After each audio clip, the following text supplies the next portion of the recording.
Well, good morning, everybody.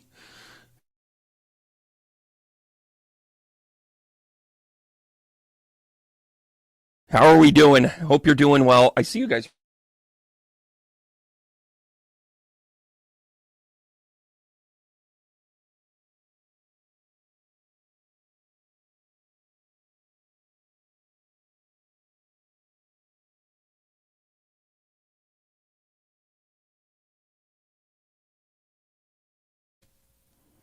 Yeah, it's kind of doing that right now. Hold on a second. Hey, you got too many people on the internet here. Um, tbrandonruss.com. There's two S's, not two U's, Brandon. I have a couple spots left for the retreat, for the foliage retreat. You want to sign up now because we're going to lock everybody out here in a couple of days. And it's just the way it's got to be. Just telling you how it is. If you're interested at all, please let me know. Hello, everybody. What's going on in the world? What's going on new in the world? Hey, Judith, how are you? Thank you for your note in the last one, Judy and Judith. I'm getting attacked by the Judys. That's not a bad thing. MJ, how are you? Jenny Wood, Rita, good to see you. We missed you today. And by the way, what am I talking about of missing you today? If you aren't aware, I do a class every week. I do it on Tuesdays during the summer just because Mondays I try and like chill, you know. And but on Tuesdays we get together, and today our topic was about precog, doing precognition work. And it's a good it was a good vibrant class. And listen, stuff comes up. If you sign up for the class, you can't make it to the class, you will get the recording sometimes the day after. Sometimes somebody has to remind me by Friday, but you'll get the class. I hope you're kind of chuckling about that. Hey, Christy, how are you? Yeah, it's it's one of those things with the class that's a lot of fun. Today we were actually talking about the attributes of Neptune and how it affects our psychic ability and our intuitive ability. And astrologically, what's going on right now, there are some. Here's kind of the straw poll of the 15 or so people that come into the class. There's more people that sign up for the class, but they just kind of hang out. They can't always necessarily make it. Yes. Yeah, it's all good, Rita. It's designed so that then it lands in your inbox and you can watch it afterwards. It's designed that way. But when we were talking about Neptune and its influences here, I don't know what I'm doing here. Hey, Tina, how are you? Neptune is really kind of squirrely with our influence right now, especially with our dreams as well as our intuition. You can call it psychic ability. It's really kind of it. There are differences. There's huge differences between intuition and psychic ability. Huge differences. But for the sake of the conversation, when it comes to Neptune, Neptune's just like whatever you're built with, that's what we're running with. And right now, going into tomorrow, we've got a square. We've got the moon square to Neptune. Neptune's getting beat up a little bit. Neptune's getting squared by the moon. It's getting squared by Jupiter as well as Mars. So it's, the good news is this is like the last foray. So expect a lot of crazy dreams over the next couple of days. And oh, by the way, Neptune is in opposition to Lilith, which means that you're taking a very practical look at how you're supposed to heal. Like, how you were like, I don't know what this is, but I got to get you out of here. Sometimes some people just aren't supposed to be in your core group. And you kind of move them on. Well, Neptune in opposition to Lilith. And again, this is just in the sky chart right now. This is like if you're born today, this is your sky chart, right? That's your natal.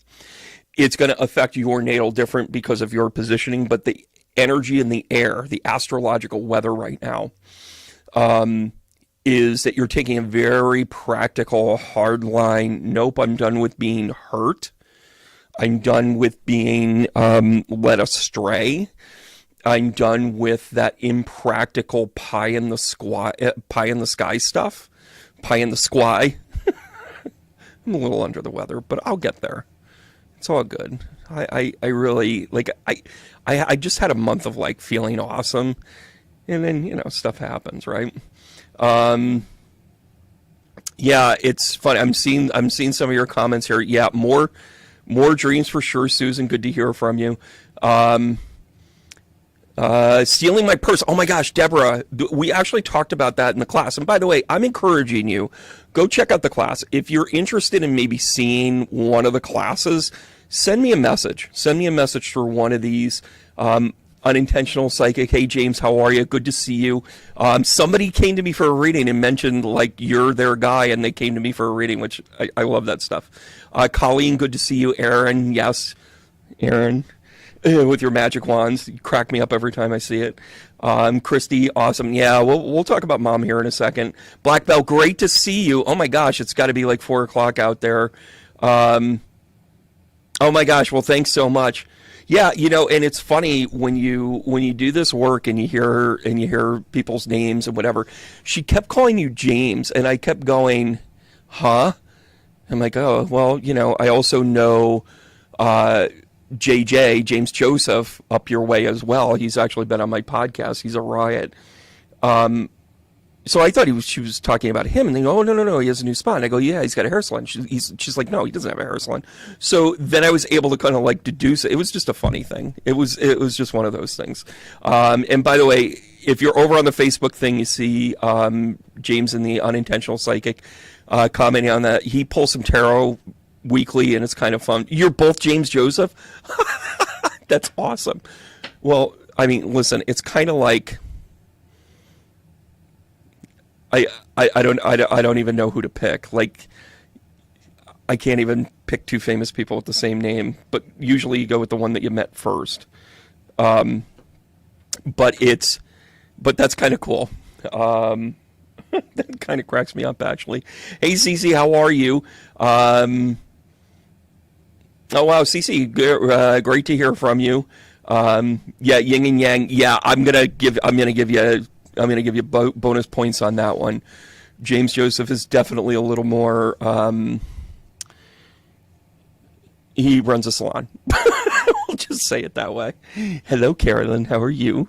So good to see you, and happy birthday. You don't look a day over 22. And yeah, and Cheryl, good to see you too. Boy, you guys are coming out in force here. Maybe it is a good thing that I like announce that I'm going to be doing this a couple days in advance, huh? Isn't that fun?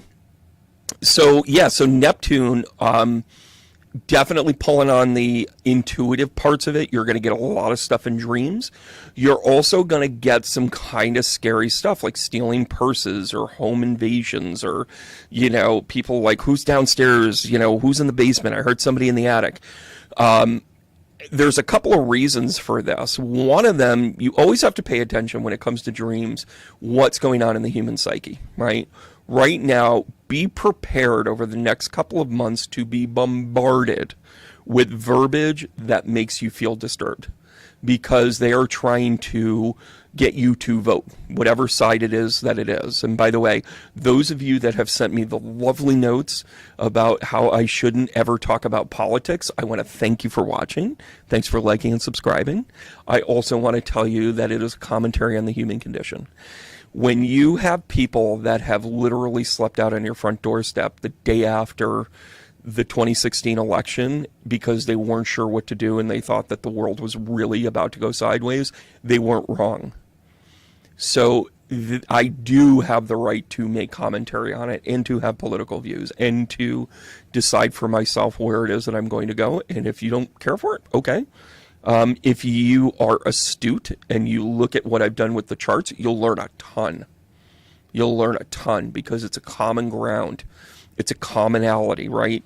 You have so many dynamics within the political realm. You'll see their tendencies, you'll see their approach, you'll see their demeanor, you'll see their, you'll hear their, bad form. I mean, I don't want to couch the subject, but I will tell you, astrologically, when everything kind of went down with Donald Trump, it started a really big skid astrologically for him. And it's, you know, and I have a friend of mine that debates me often about Trump and that sort of thing. And listen, I just want good people in good places. I will say the very unfortunate truth here, and that is there is a proponent that with the way that things are lining up, that we will really, really, really go backwards in terms of some of the change that we wanted, because you will get things that are, you know, covered up and, you know, not so whatever, but it won't be unhinged anymore. I think most people, most Americans anyways, fully expect the government to do stuff that we don't need to know about. And it's not necessarily our whatever. And I was really involved with the Disclosure Project with Stephen Greer. When I say really involved, I mean I really followed it and I really was a proponent for it. And the more that I began to kind of realize, like, I don't like the reasonings why we don't have disclosure yet.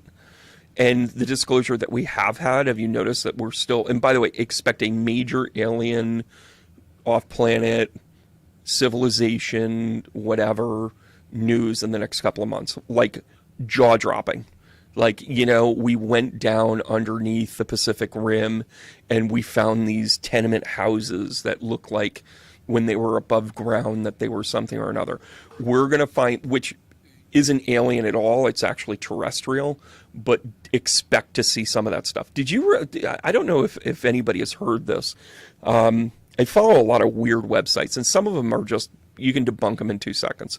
Not necessarily because of their spelling, but because of some of the nonsense that they might kind of like, you can tell they're just trying to push something. They actually found a planet about 135 light years away that they have been angling both the Hubble as well as the new one that they've just brought online, and they now have multiple angles of this one planet. Talk about amazing technology.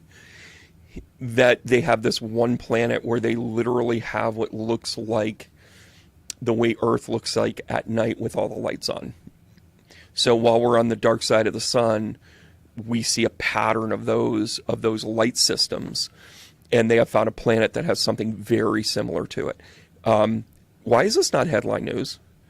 I mean, it's making the news, but it's like we're so debunking ourselves, and we're so like looking at things like, oh, well, you know, whatever. Well, it's 135 light years away. What are we going to do? Okay.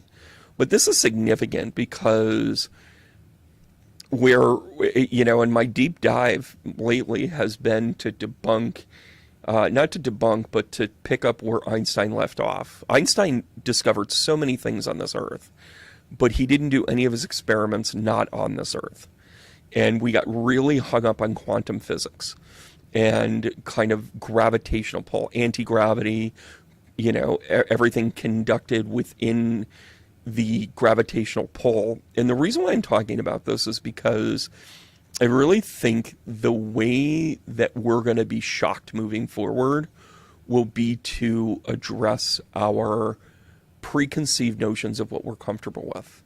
In other words, E equals MC squared. Now, E equals MC squared will not change. That'll always exist. However, when we find out that there are other equations that explain different things like interactions with people and why we have conditions that we connect the dots differently, why do we interact with people? I always ask this question, why do we hold the door open for others?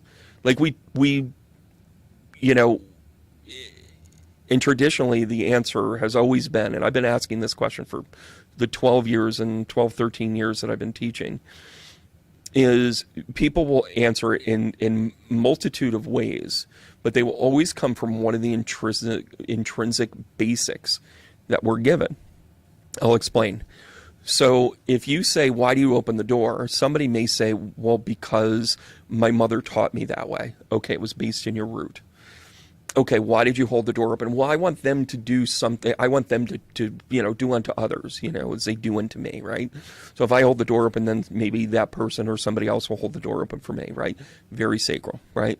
Then you get into kind of this intuitive thing where you say, okay, well, I hold the door open because I just had a feeling this person was having the type of day that they were having. I might not have known what it was, but I had a feeling. So then you kind of get into your solar plexus where you get that gut feeling and you're like, I just need to help this person. And then there are genuine people that'll just be like, I just help everybody. And by the way, we all talk a good game about this, but we're not always on point with that. We're not always sitting in the heart chakra. That's just part of the human condition, right? Okay, Monica, we'll see you later. Cindy, good to see you. Sandra, Laura, thank you so much. Hey, Joanne, how are you? Look at that, twice in one day. Sharon, good to see you. Susan, yes, it is all about the chart. Tammy, for sure. Jenny, oh, geez. All right, Jenny, we'll hang in there. Good Lord. Hope he's okay. That should be your attention, not this. You got to live. And then you have, the other part of like, why did you hold the door open? And it becomes, the point of like, well, I'm just meant to do it. Then you find purpose, you find your voice, you find your ways to go about it. Then you start to get into this kind of like higher evolution, right? This higher evolution when you hold the door open, not because your parents told you to or society you wanted to live in, but because you could see and understand the path that they were on. That's the evolution that we got to get ready for. When you all of a sudden we talk about kindness and it doesn't exist unless we fuel it behind purpose, right? Maybe the purpose is just because we're supposed to. Maybe the purpose is you're supposed to understand each other's path. Maybe this whole empathy thing isn't a sign of weakness, but a sign of evolution. I mean, that's been truth for a long time, guys. A long, long time. Empathy is the new economy, right? Yeah. Yeah, and Ken's asking what are the types of things that are happening. Ken, good to see you again. Over the next 4 months, and it will continue post-November. Yeah, I mean, I think that we're kind of going through some really specific changes that will challenge us. That will challenge us in a way to be like, okay, well, do you know who you are? Do you know why you're holding the door open? If you want to say, because my mother told me to hold the door open for everybody, okay, own it. We need that level of person. Why are you doing it? Because I understand their path already and I need to help them in this moment. Okay, we really need those people. And that evolution is really happening. Light workers, this whole thing about like reading people and everything else has been a great exercise. I'm here to tell you in 10 or 15 years it won't exist. Not like this anyways. There will be a deep understanding about how people interact and how people grow and what people need from you. And right now, for a couple of shekels and a business, outline, I'm able to do this for a living. On the other side of this, I know that fully this is about the development of people. And by the way, intrinsically, you'll also have the people that won't ever develop. There'll be the people that will not, that'll always expect you to open the door. And when you don't open the door, they'll get the manager. Right?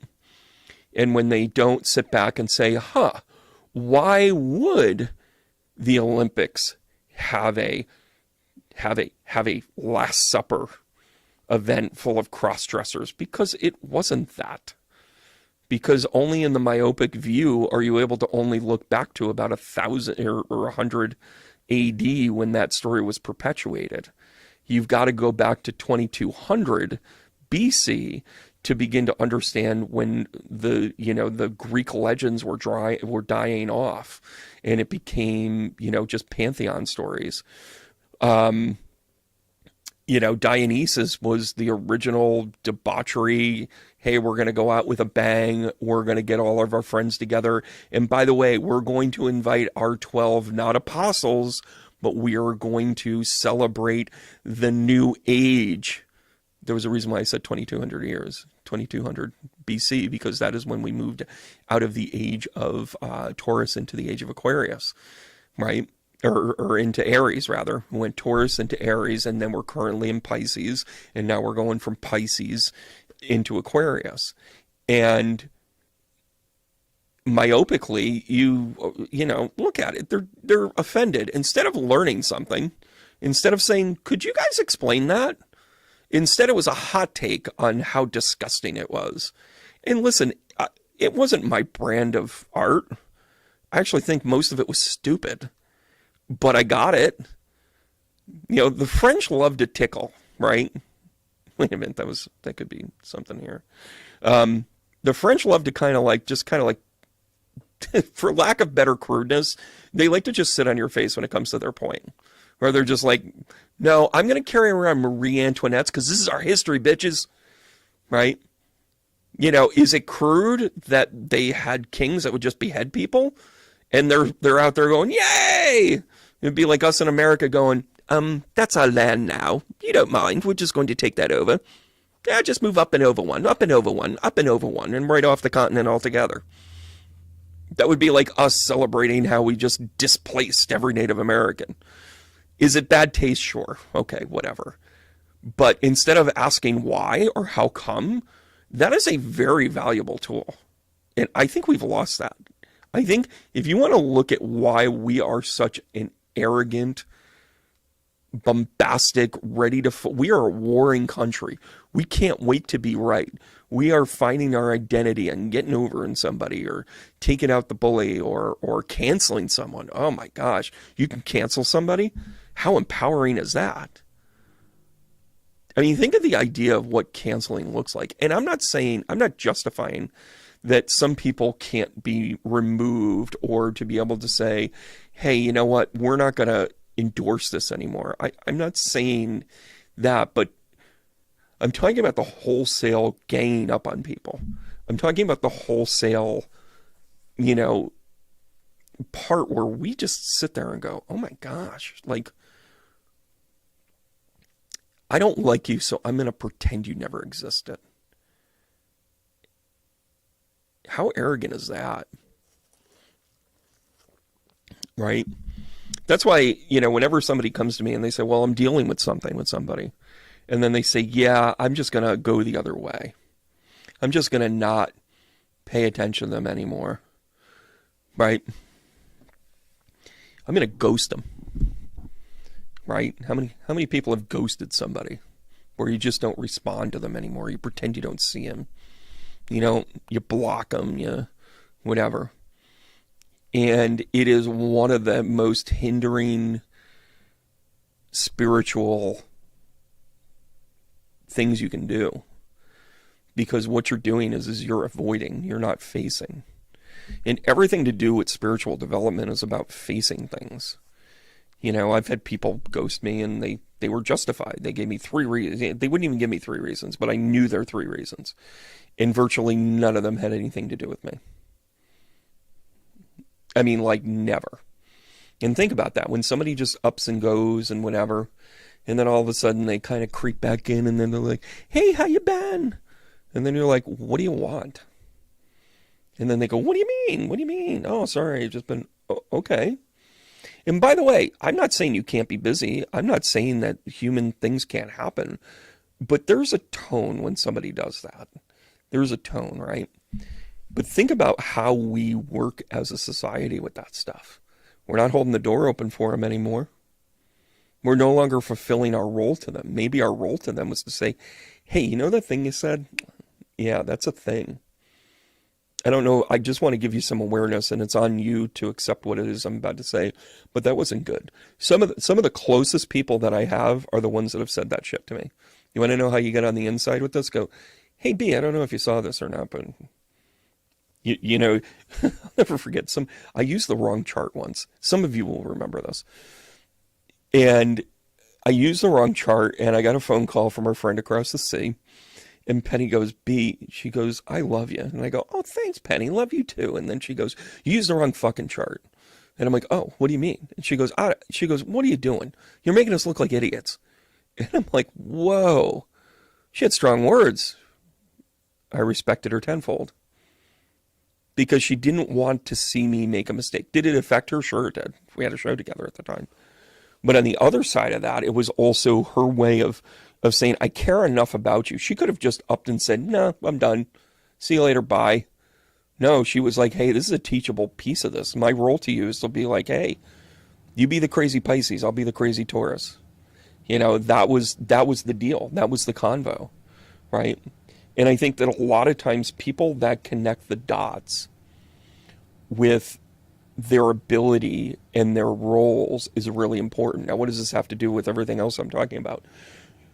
Your intuition is about to get super ramped up. Super ramped up. Right now, it's feeling a little beat up. You might be like, I'm not intuitive. I lose my keys every other day, Brandon. Like, I get it, right? On the flip side of that, you start to recognize that whatever it is, even if it's kind of like having a scary dream or having a repetitive dream or having a dream where you feel unsafe, that could be the level of media that you're sustaining. And again, I think this is a really important time to pick apart what's going on out there. I get it. There's fatigue. Sometimes you just want to be done with it. But my gosh, this is a time to like be engaged. This is a time to be embraced. You can do this for 3 months. You can do this. You can go, no, I'm not going to do this.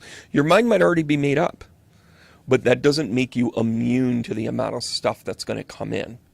That's not going to let you off scot-free. You're going to be affected by it. So developing that tool of like who you are and what you're about is a really important thing in what we've got coming with us.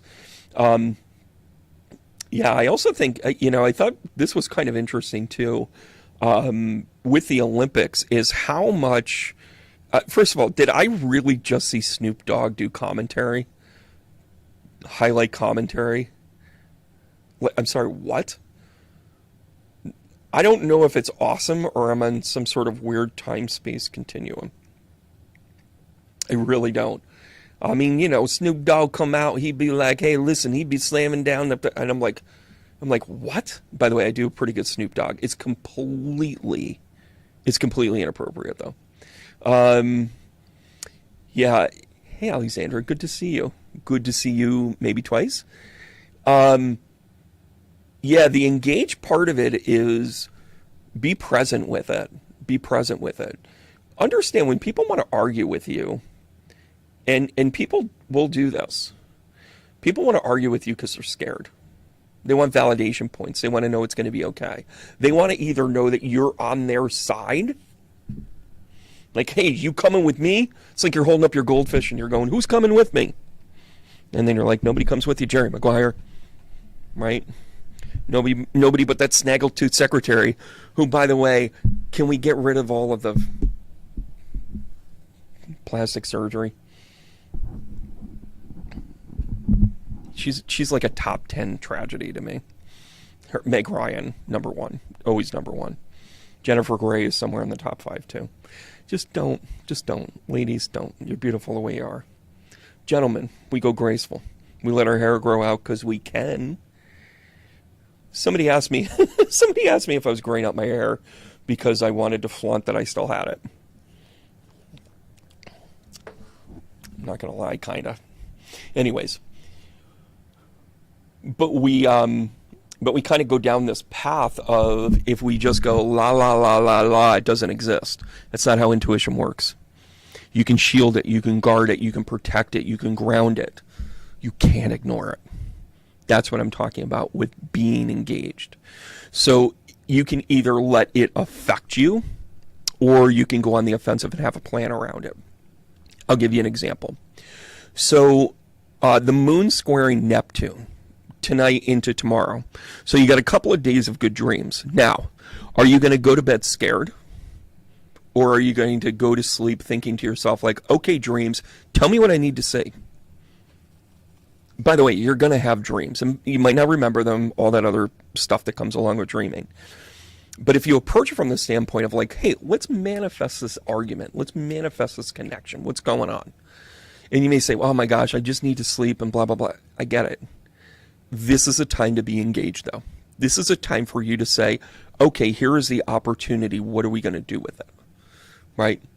Hey, Olympic Committee, I'm going to let you know you could have made your point and not made it look like you were clowning other things. They knew exactly what they were doing. They knew that a certain amount of people were going to go, that's the Ten Commandments, that's the that's the Last Supper, don't you know?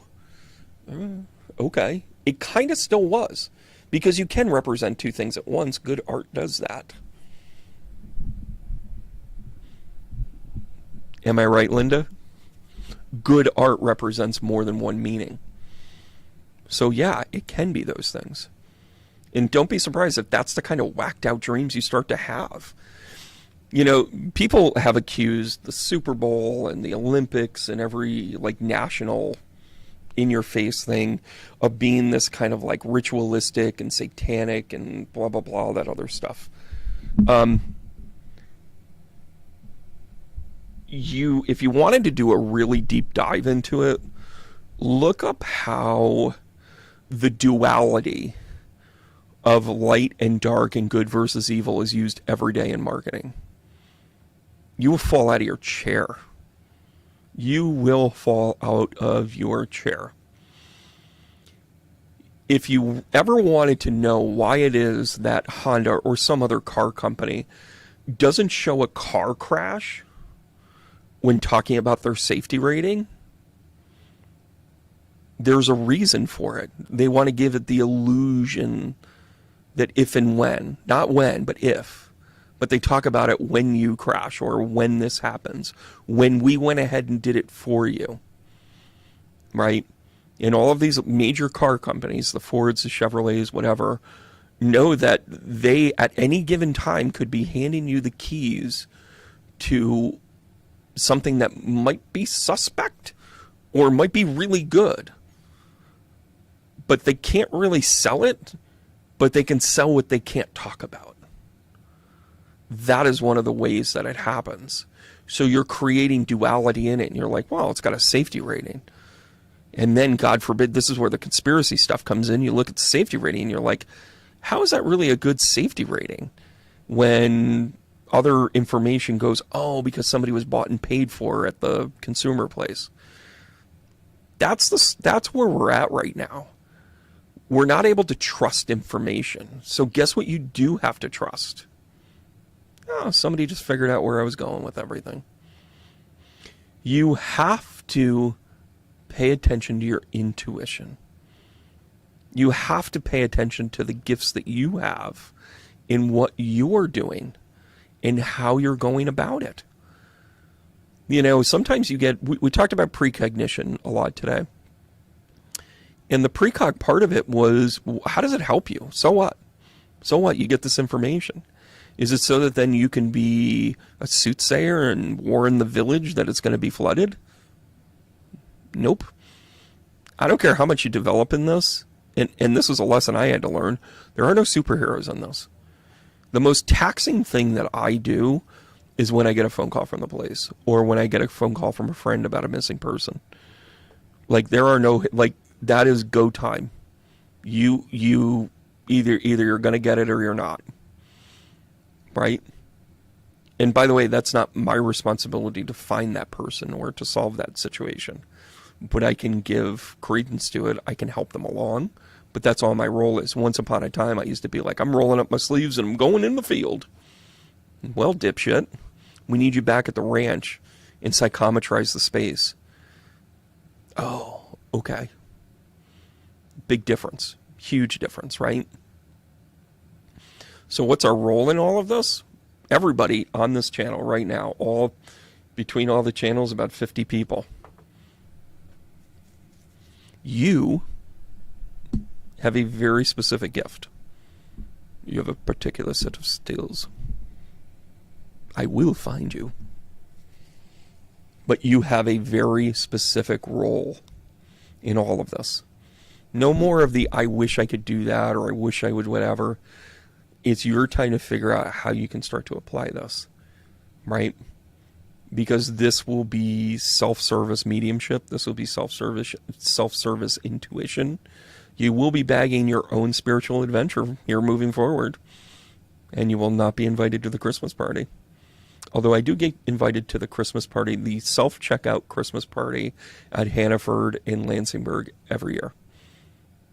And they sit outside and they get themselves a thing of cookies and they announce it as you're walking in. Hey, here's the self-checkout Christmas party. It's hysterical. It's super nice people too, by the way. Yeah, Sharon, one of the keys to having good dreams is also setting the intention. Just say, hey, listen, you can get your message across without being scary, right? Look at us go. I'm sorry. I start to ramble a little bit. I'm so sorry. Alexandra, I hope I connected that for you. I think I want to take a... Oh, look at this. How about if I go like this? Oh, yeah, look at that. Look at that. Well, we're gonna be plucking some people out here. We're going to be doing some shuffle up and healing.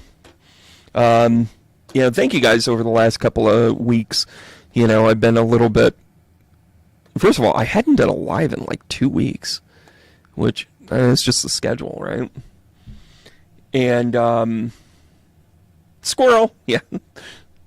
MJ, eat your shorts. I am a little bit all over the place. By the way, I think I need to cut my hair. I don't know. It sounds vain like when I bring it up, but it starts to itch. I can't explain it. You got it, Gigi. Asking nicely just matters, right? It's supporting and saying, hey, buddy, good to see you again. Yeah, I have to figure out what's going on with my brain. Yeah, thank you. I am fishing for compliments, I'm not going to lie. But I'm asking it more so as in, like, I'm really at a dilemma of, like, what am I doing here? As I hit a crazy, frosty day. Hey, Lynn, how are you? Hey, why don't we set this as an example? Hey, Gigi, how are you? Right out of the gate, I'll go back up towards the top. Gigi, you can ask for a sunny day. Don't be upset when it's 100 degrees, because here we are. We're gonna land the 8 of Swords right there. Oh, what does that mean? What does that mean? It's a high intuition thing. Deb's weighing in, going haircut. Oh, I wish we could do a poll. And then you guys would be upset when I come back with a military crop top. Gigi, what does this mean? It means that you have to pay attention to your intuition. Why get one when you can get 2 intuitive cards? By the way, this is a great Uranus showing up here. So this is kind of like an advancement of you saying, hey, I have to pay attention. You are, I'm gonna go pop culture here. You are literally saying you are Luke Skywalker in the trenches of the Death Star, turning off your the tracking system and just using the Force. And guess what? Doesn't the Ace of Cups kind of look like the torpedoes going into the air shaft? I'm just saying, I can't make this stuff up. That's a beautiful read. So I'm going to jump on top of this here, Gigi, so that then you kind of understand, whoa! You have anxiety intuition. You have intuition anxiety. You got it, Aaron. Michelle, how are you? It's funny because this combo, having the 8 and the 9, is very, very Aquarian. These are Aquarian cards. So you might be a little afraid about stepping into the next thing, into this next energy. So you might be hanging on to this, right? This is kind of a big deal. Here we go. Oh, it's about timing. So this is about your development. This is about how you're developing, why you're stepping into it. The 4 of Swords really speaks to the idea of timing, to be like, hey, you're going to see it as you do need to see it. It is not about changing it for change's sake. And then you, of course, have this Ace of Cups, and we're going to cover this with the 9 of Pentacles. Practically perfect in every way. Sometimes you just got to believe in the plan. I'm a big believer in the whole there's purpose with everything and so forth and so on. And, up to and including, one of the toughest things I've ever had to answer is when somebody says, hey, listen, I lost a child. How is that the plan? How is it the plan that somebody suffered? I don't know. You're right. I'm anti-suffering. I actually want, this earth plane to kind of get it, so then we don't have to suffer. I generally want fields of wildflowers in Taco Bell. Like, that's generally the way I want to see the world, right? That sort of thing. I'm hearing the chuckles, by the way. But there are good things in this life that we have to focus in on. And the more astute that you are, how astute you are in addressing these things, the better off, the more engaged that you are. All right, you're not alone. Gigi, you are not alone in any of this. You are not alone. I'm going to pick this up so that I can read it. I'm sorry, I need my reading glasses. I need my glasses for the reading. Oh, MJ. Isolation, physical connection, and community. So, I mean, to me, it's about being engaged. It's about community. By the way, what is Aquarius? It's the 11th house. It's the community connection. It's the ability to, I tell you guys some of my stories about stewards, and I can't believe that they are not a sponsor yet. They should be. Let's be honest. Even if I just got free coffee, I would rake it in. I really only just get one from them. But the conversation for me, the reason why I bring them up is because they're just nice people. They're nice people. They got a job to do. They've got the grind, right? They come in at 5:30 in the morning. They make sure you have coffee. They make sure that the pizza and the croissants and the whatever and everything's got to. They get you in and out. They know, they've got the internal timer making sure you go. And to me, the reason why I bring this up as like a community is they are just some of the nicest people for no reason. They could be miserable if they wanted to be and still be efficient. They're not, though. They're like, hey, B, what's going on? Hey, how are you? Makes my day. Right? Guess what? That's my universe. That's part of what I allow in. So, Gigi, I think for you, this is a time change for you. This is a time for the change. It's for your awareness. It's for your shift to happen. Right? That's where the Hangman comes in. And then you've got the Ace of Cups along with the Nine of Pentacles, the Mary Poppins card, as I like to call it, practically perfect in every way. And guess what? This is about you working with your community and making sure that maybe it's tribe work. Maybe it's finding your tribe. Maybe it's doing a little rock and roll. Maybe it's about getting it out there. No, MJ, I love the squirrel one. And by the way, 3/4 of everybody that's on this channel should know that you just called me out for squirrel and that. Oh my gosh, are you kidding me? All right, MJ, here you go. Actually, I will switch it up. I'll say with that one. I just want to make sure people have context into it. All right, MJ, here you go. I give to you the King of Cups. In addition to that, I give you the Nine of Wands. And in addition to that, I give you the Two of Pentacles. Oh, so this is about you. Boy, you're sticking it out, aren't you? MJ, if I didn't know better, I think what you're really... Gigi, I'm so glad Gigi mentioned that she totally understood the message. So, MJ, what this is talking about is your dynamic within a relationship and where you're bringing the thing of like, hey, we've got to do this. Maybe you're together with somebody that can't necessarily express the depth of caring that you do. Because this King of Cups goes, hey, look at this. I'm two-handing it. I'm two-fisting it. And then you have the Nine of Wands, which is the wounded warrior, which is kind of like oh, geez, do we have to do this again? Don't beat me over the head with this. It's kind of a little bit of a surrender to be like, okay, I have to accept. I don't have to like it, but I'll accept. And then the Two of Pentacles is kind of like you know what? You guys might not get it, but I get it. I get why we're together. Let's take a look at what the Leo Marchetti is. Oh, yeah, there you go. You might have started out a little hot and heavy there. Going, hey, how you doing? What are we doing here? Oh, yeah, there we go. I'm going to say it flat out. I think you're surrounded by people that are saying to you, based on the cards, that they are saying to you, like, hey, this person might not have treated you right. Judgment card 2.0. Here's the good news. I think it's an evolution of what had to go into it, right?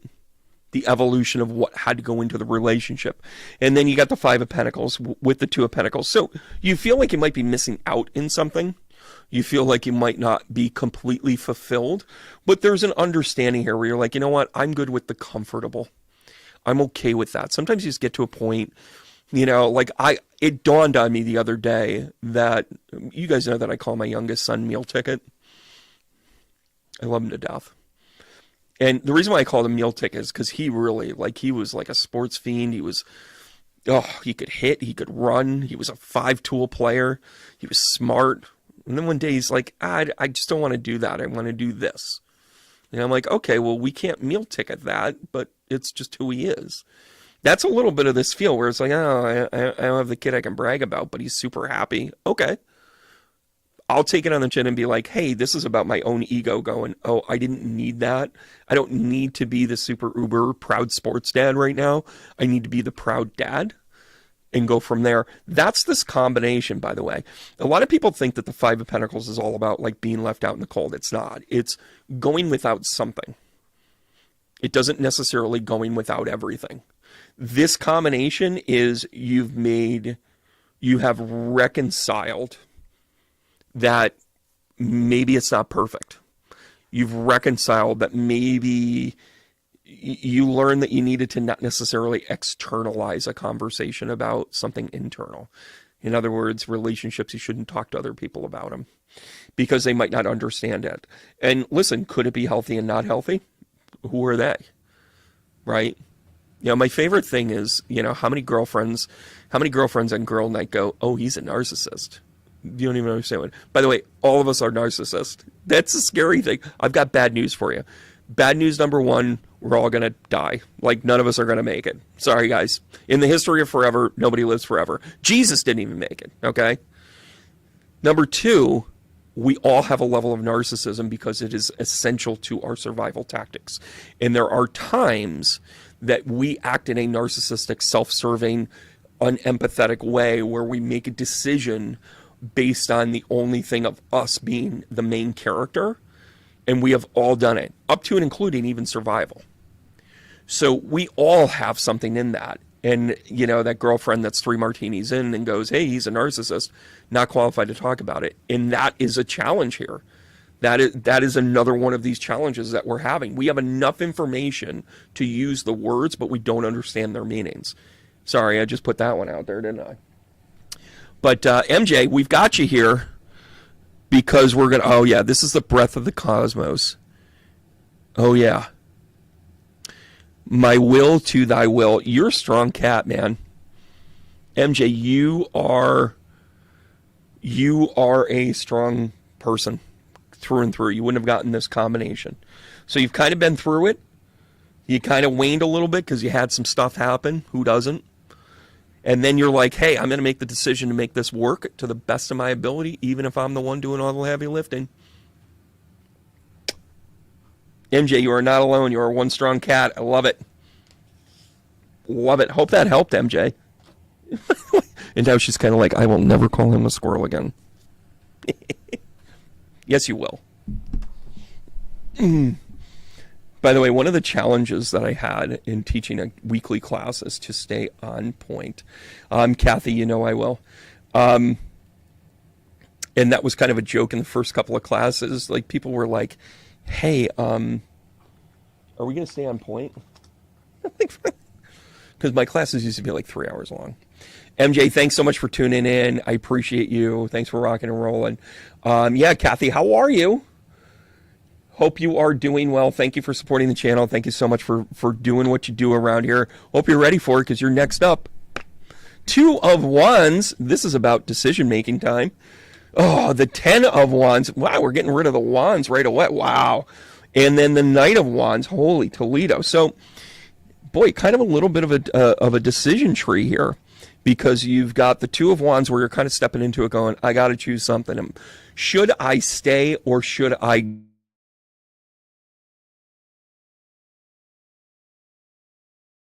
go? Oh, did I freeze up? I froze up a little bit. I'm back, though. But do you not remember when music was kind of fun? Should I stay or should I go? And then you got the 10 of Wands and you're like, ooh, it's heavy lifting. This is you deciding to go in a different way here, Kathy. I like it. This is you using at least a new technique. So the 2 of Wands, oh, by the way, do not worry about the money involved with this. The money's going to come to it. If you're making a money decision, you know what, I'm going to double down on this. You had to go through that so you understood the value of things. And by the way, the Knight of Wands is going to get coupled with the 8 of Wands. So not only is this going to be a new thing, but this is going to move you into a new thing quickly. Wow, Kathy. Kathy, this is about change for you. I'm going to go here. These are 2 dad cards. I don't know what's going on with your dad. And I don't know what's going on with your father figure, you know, in a George Michael sort of way. A lot of masculine going on here. A lot of masculine. So this is you about taking charge. This is you about allowing, not even allowing things. Do not, those challenges that you've had there, Kathy, you've triumphed over them and you've gotten stronger. There's a maturity here. There's a maturity if you follow it along. First of all, Wands and Pentacles, whenever both of those come out, you've got your earth and your fire. Give it a little wind and we'll get ourselves there, am I right? See you in September. But when you get earth and you get fire together, what that means is kind of that smolder feel, that kind of like slow brew, right? I look a lot like him. Like which one? No, not that one, right? That one? You have a beard? I don't think so. Maybe the Knight? You look like the Knight? I could see that. By the way, the Knight is kind of a young demure. Oh, and Kathy unsubscribed. Look at that. I'm just kidding. I guess I'm trying to figure out what that means. Oh, you look like Dad. There it is. There it is. So you've got the... Thank you. I'm understanding it now. You don't have a beard. Did Dad have a beard, though? Yeah. And by the way, there's a lot of similarities between these two. So this is you about evolving. And by the way, this is also about Dad kind of helping out on the other side. Some of it's money. Not going to lie. Some of it's kind of got a little bit of that practical knowledge, that practical stuff that you need, like money or land or opportunity or status even, right? And by the way, have you ever met somebody, you know, people think that like inheritance is the only thing that you get left. Have you ever been in a situation where your ancestors become part of the conversation? Oh, I knew your aunt. Oh my gosh, I knew your parents. I knew your grandmother. Again, I had a reading this past weekend, and the person had, my family owned a jewelry store since 1888, and it didn't make it. No kidding. Can you imagine that if I was your jeweler? I would have been like, hey, I'll put you in a new watch. Time's a ticking. I would just have so many like bad puns. But coincidentally, they knew the jewelry store, and the person's engagement rings, his parents' engagement ring, came from the jewelry store. So it's like my ancestors are showing up in the middle of a reading, basically going, come on there, rock star. All right, Kathy, let's bring you home here, kiddo. Karmic relationships. It's Dad. That's what this is. Yeah, I was getting a lot of Dad energy with it. Orion energy, polarity, soul growth, and conflict. So loss is conflict. You know, part of the reason why we are so not good at bereavement is because it is the ultimate conflict. They are figuring out how to be dead. You are figuring out how to live without them. The conflict, if you were a writer, it would be man versus faith, not man versus man.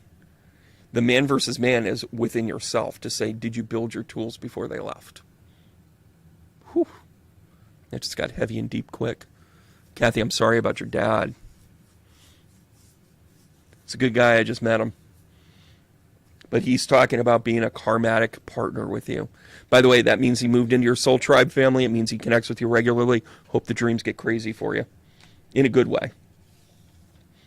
Brandon, why would you wish somebody well on their crazy dreams? Well, because it's the way it kind of works.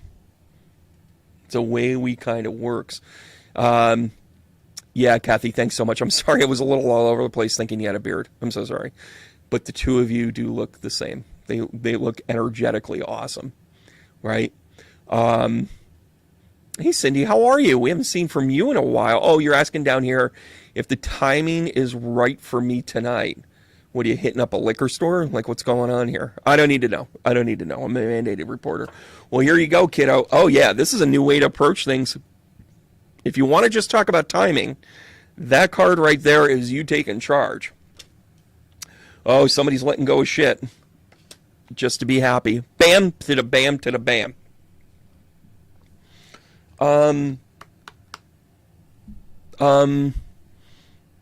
Part of the reason why you're doing this is because of the Five of Cups. You got to work through stuff.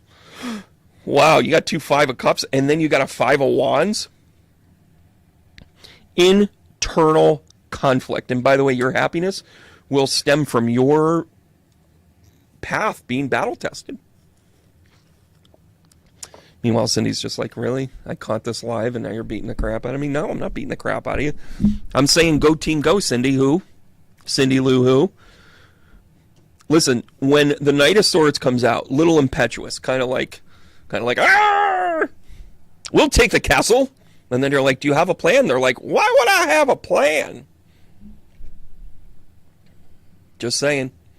Then, coupled with the Five of Cups, then you get hit with the Five of Cups over here. This is about letting go of stuff that's held you back.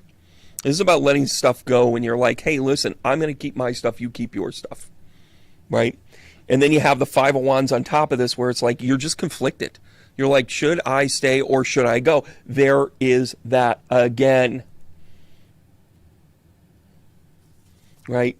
Oh, Kathy, you're very welcome. And listen, here's the benefit of this.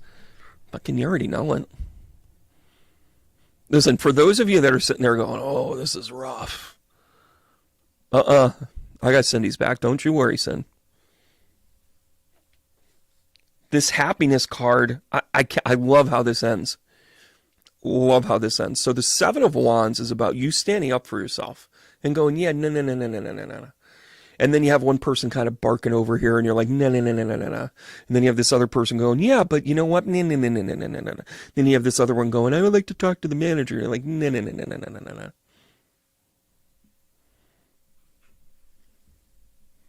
This is you putting the smack down on any of the pain you've ever felt and going, fuck you, I deserve to be happy. Sorry. It's their losses. Here's the good part about this. And those of you that caught this from the beginning, remember that thing about ghosting and gaslighting and kind of walking away? Black Bell getting in trouble for being on the Brandon podcast here. But remember when I talked about like facing it and not ghosting it? Looks like Cindy's facing it. It's called real growth, guys. That's why we say yes. And what do I pull? What do I fucking pull? I pull the Courageous Peony. If you read it really fast, it looks like Courageous Pony, but we won't go there. Multifaceted, unique nature. Let yourself be seen. Somebody is standing in their truth. Bam. Good night.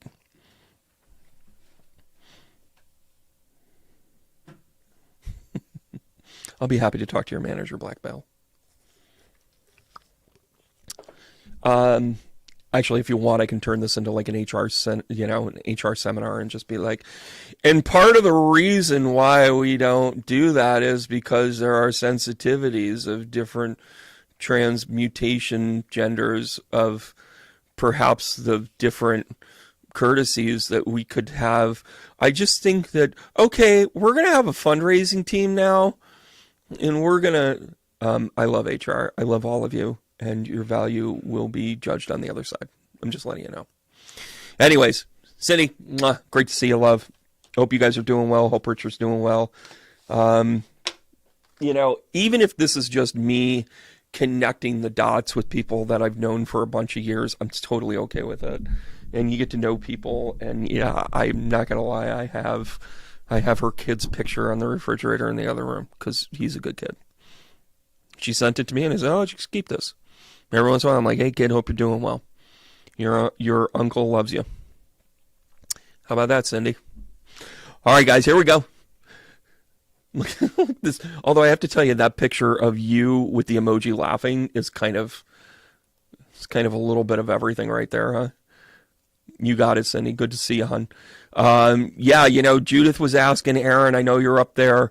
Nicole, I'm seeing your message. Hang out there, Judith. I hope you're still out there. Hope you're doing well.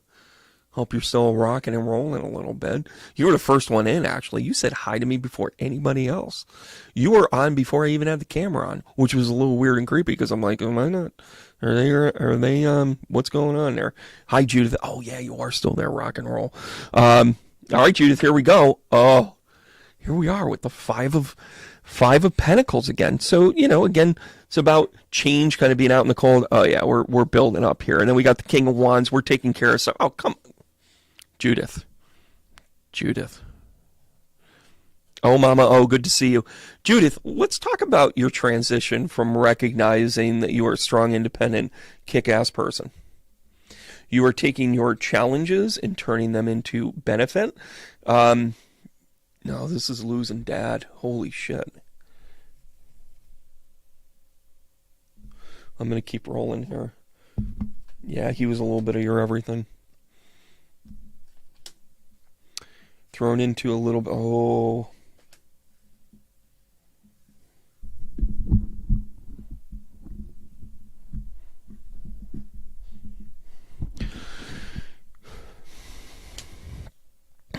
Yeah, here we go. Judith, this is all about your dad. I'm going to stay kind of focused in on this. You lost somebody that you found to kind of be not only kind of a spiritual leader, but kind of a personal.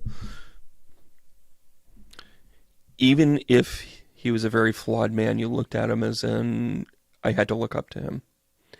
There's a connection in his passing that was kind of like a choice. Maybe what this is kind of the choice that maybe you had to choose at the end for him. That you had to make choices around this.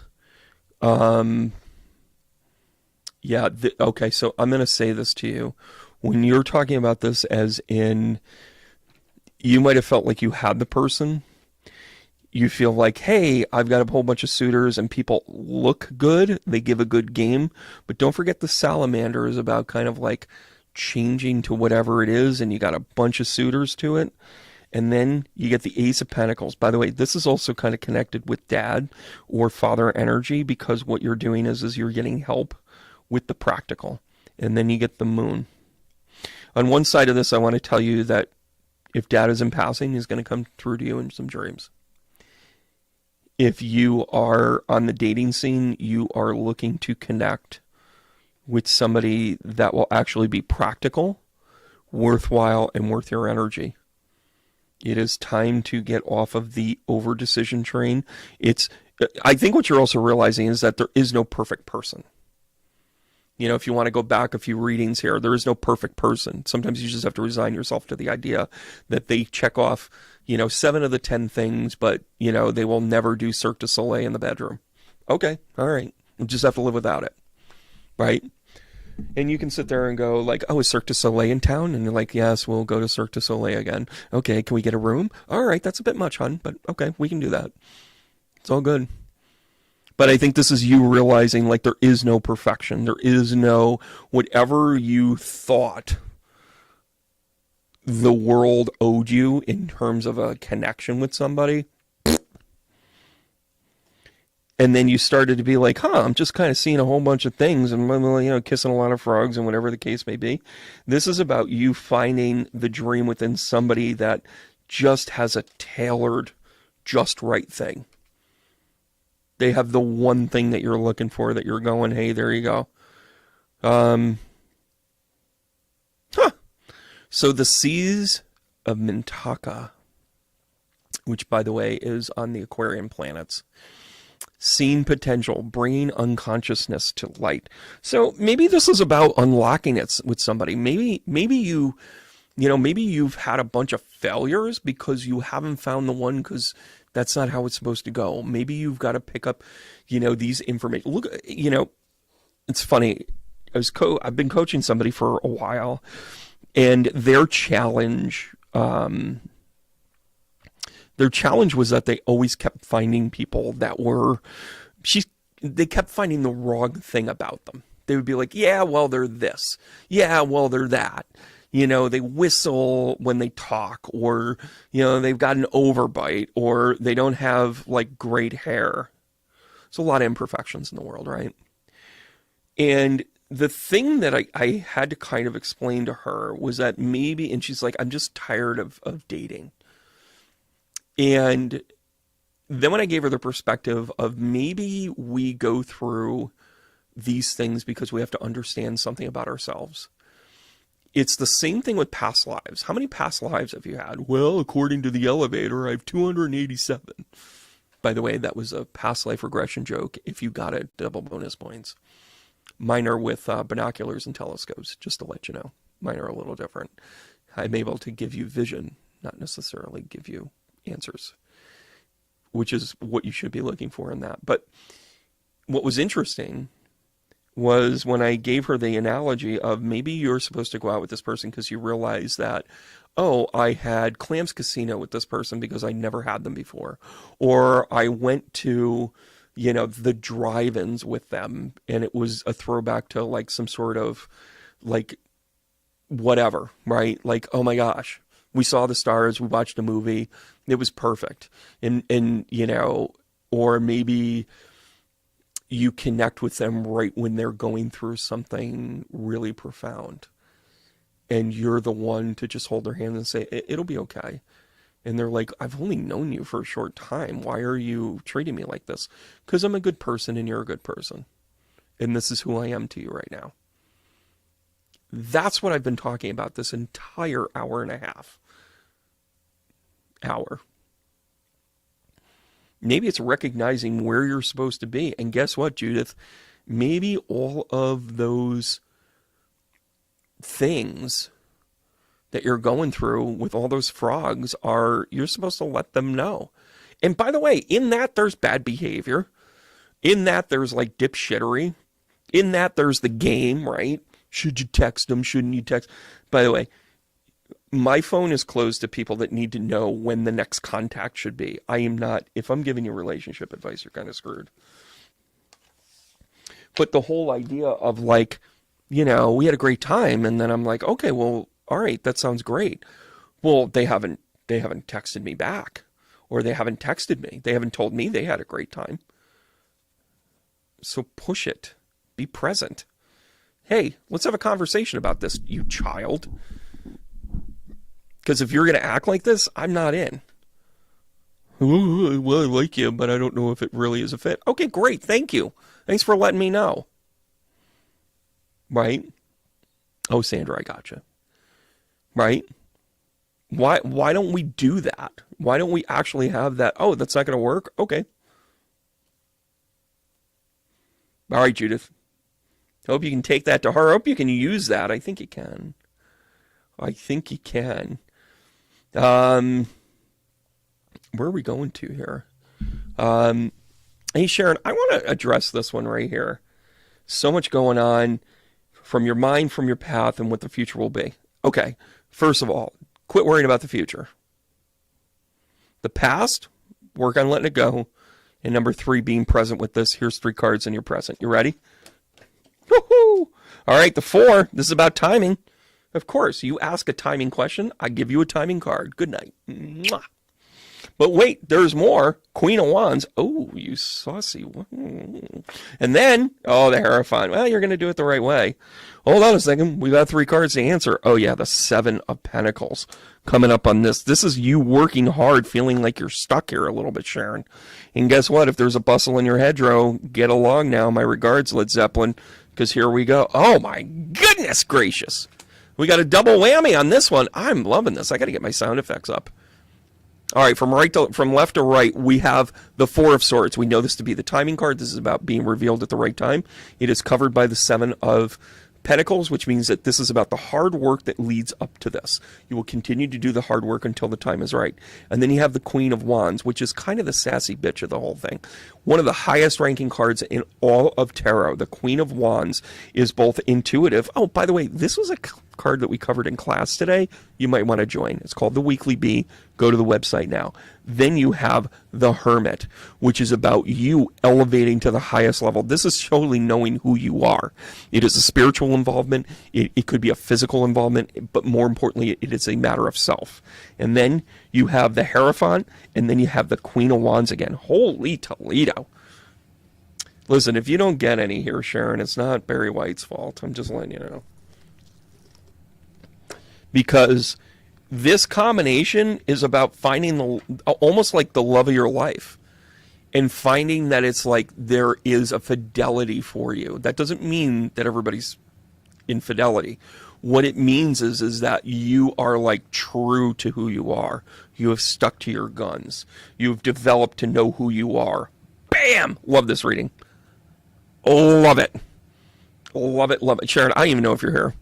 You're going to tune in later and be like, did I get a reading? Yes, you did. All paths lead home. There it is. Inner authority, your intuition. Turn to gaze within. Yeah, doesn't surprise me. Does not surprise me that that's the pull on that one, because I think what that also delves into is you being able to say, like, okay, we're a rock star. I know who I am. You don't want to value me? If I'm too much, go find less. You know that phrase? There's your reading, Sharon. Wow. Like a Black Crowes song. Almost still out there. Hope you connected with that. Oh, yeah, Sharon, there you are. Oh, Sharon. So Sharon commented, I am 63 and I know who I am. Damn straight you do. You absolutely know who you are. Sharon, thank you so much. Thanks for tuning in when you tune in. Yeah, I like this one. I like these. Boom. Hey, Mama O. Mama O, you are... I actually had somebody bring you up in a reading the other day. Somebody goes, do you know who that Mama O is? And I'm like, I don't know who that Mama O is. I know she's in New Hampshire, according to her tagline. You're probably in Oregon. Probably. Anyways, Mama O, what am I supposed to learn in the next 12 months? Oh. First of all, you're going to go on the down low. You're going to go, okay, I'm going to get nose to the grindstone. This is about contracts. Oh, you're getting smart with business. Ha ha ha. Learn from those lessons. That's how we came out. Oh, woo. Dude. 9 of Wands. Oh, we've got a winner. 10-10. Yeah, this is you getting over on somebody. I don't know if you're in a contract negotiation right now. Mama O is 67 in New Hampshire. Yes, Black Bell, it's hard to handle. Here we go, Mama O. I don't know if this has to do with a will. I don't know if this has to do with an estate. I don't know if this has to do with like moving. I get houses though. I don't know if you're dealing with something in the house. Yes, Aaron, I see you, love. But the 9 of Wands kind of lets you know it's the wounded warrior. So you've been in contract situations before that haven't necessarily gone well. But here's the good news. You have the double 10 of Pentacles here in the center. This rarely happens. So this is about you having everything you need one way or the other. This is like benefit, benefit, benefit. And then you have the 10 of Swords in reverse. You're worried about it coming out the wrong way. And then you have the 6 of Swords, which is the savior of this one. Because the 6 of Swords talks about you going through this journey. And it's not going to be difficult. It's not going to be hard. And this in reverse is kind of like we're going to change patterns here.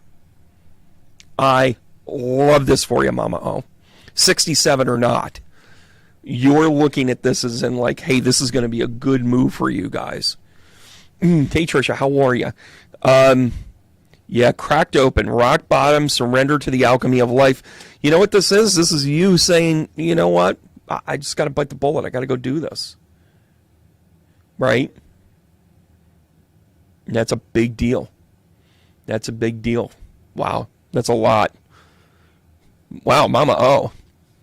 I'm assuming that everybody up there in that New Hampshire area is like within 20 minutes of the coast in a half hour. Right? You know why? Because everybody's a half hour from the coast up there. 90% of that. Hey, Carol, if I can ask the question... Carol, I'm going to come back around to you. Can I get a translate insight about the Pluto exact on my ascendant?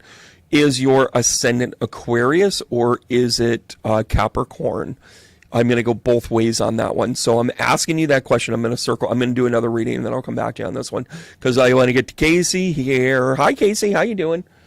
Hope you're doing well. Hope you're doing well. Here's the Emperor. Ooh, somebody likes to be in charge. Some Aries energy for you. Here comes the Devil card. Yeah, well, Casey, wait till the end of the reading. Let's see how you're doing. Oh, yeah, here we go. Okay, so, Casey, I'm not really sure where you want me to go with this, but here we go. Taking charge of, like, where you're at. I think you're moving from a materialistic point of view. Just to give you... Okay, Carol, thank you. I'll circle back here. Yeah, so this combo platter that you've got right here, I'm before we dive into the cover cards here, the Emperor is about you taking charge. The Devil is about kind of the earthly bonds, the shit that you gotta deal with, right? This is the bills. This is the death and taxes, right? This is the temptation, the stuff that you're like, hey, things are going great. I'm going to be self-destructive, right? You go, girl. And then you've got the Seven of Wands, which is or Seven of Swords. You avoid the conflict. So I think you've done a good job at being like, you know what? This has got a little bit, and again, I'm not calling you out here, Casey, could be some temptation recovery, some addiction recovery. Maybe you're addicted to shoes, Imelda Marcos. But whatever this is, you're kind of going, nope, not today, Satan, not today. And in this case, that's what you're saying. All right, so you got the Eight of Cups. So you kind of had this delusion or the illusion that things were kind of like, you thought they were great, but they weren't as great as what you thought. And guess what? The Knight of Wands comes over the devil and just goes, listen, we're here for her honor. We are not here to deal. And just to let you know, there is real magic in all of that. Did you just pull the Magician for you saying I'm going to avoid the unpleasantry of temptation or the unpleasantry of being derailed? This is super focused. You started with the Emperor. You ended with the Magician, and you had this mud in the middle. And by the way, I love the Knight of Wands showing up here. Dun, dun, dun, dun. Basically saying, this is a struggle, and you are kicking ass on it. Casey, can't wish for a sunny day and be upset when it's 98 degrees. This reading just completely spoke to you on this, I can tell. But look at this. I mean, you're coming out ahead in everything. Yeah, Casey, here we go. How about one of these? Fall into my arms, Casey. Surrender, holding the opposites, extremes of life. Yeah, this is about you saying, you know what, I've got to, sometimes the hardest thing is admitting there's a problem. That's the biggest thing that people get hung up on. They don't just say, oops. They grift on power, let's say, and if they had just said anywhere along the lines, I'm sorry, or I shouldn't have done that, it would have gone a long way. Yeah,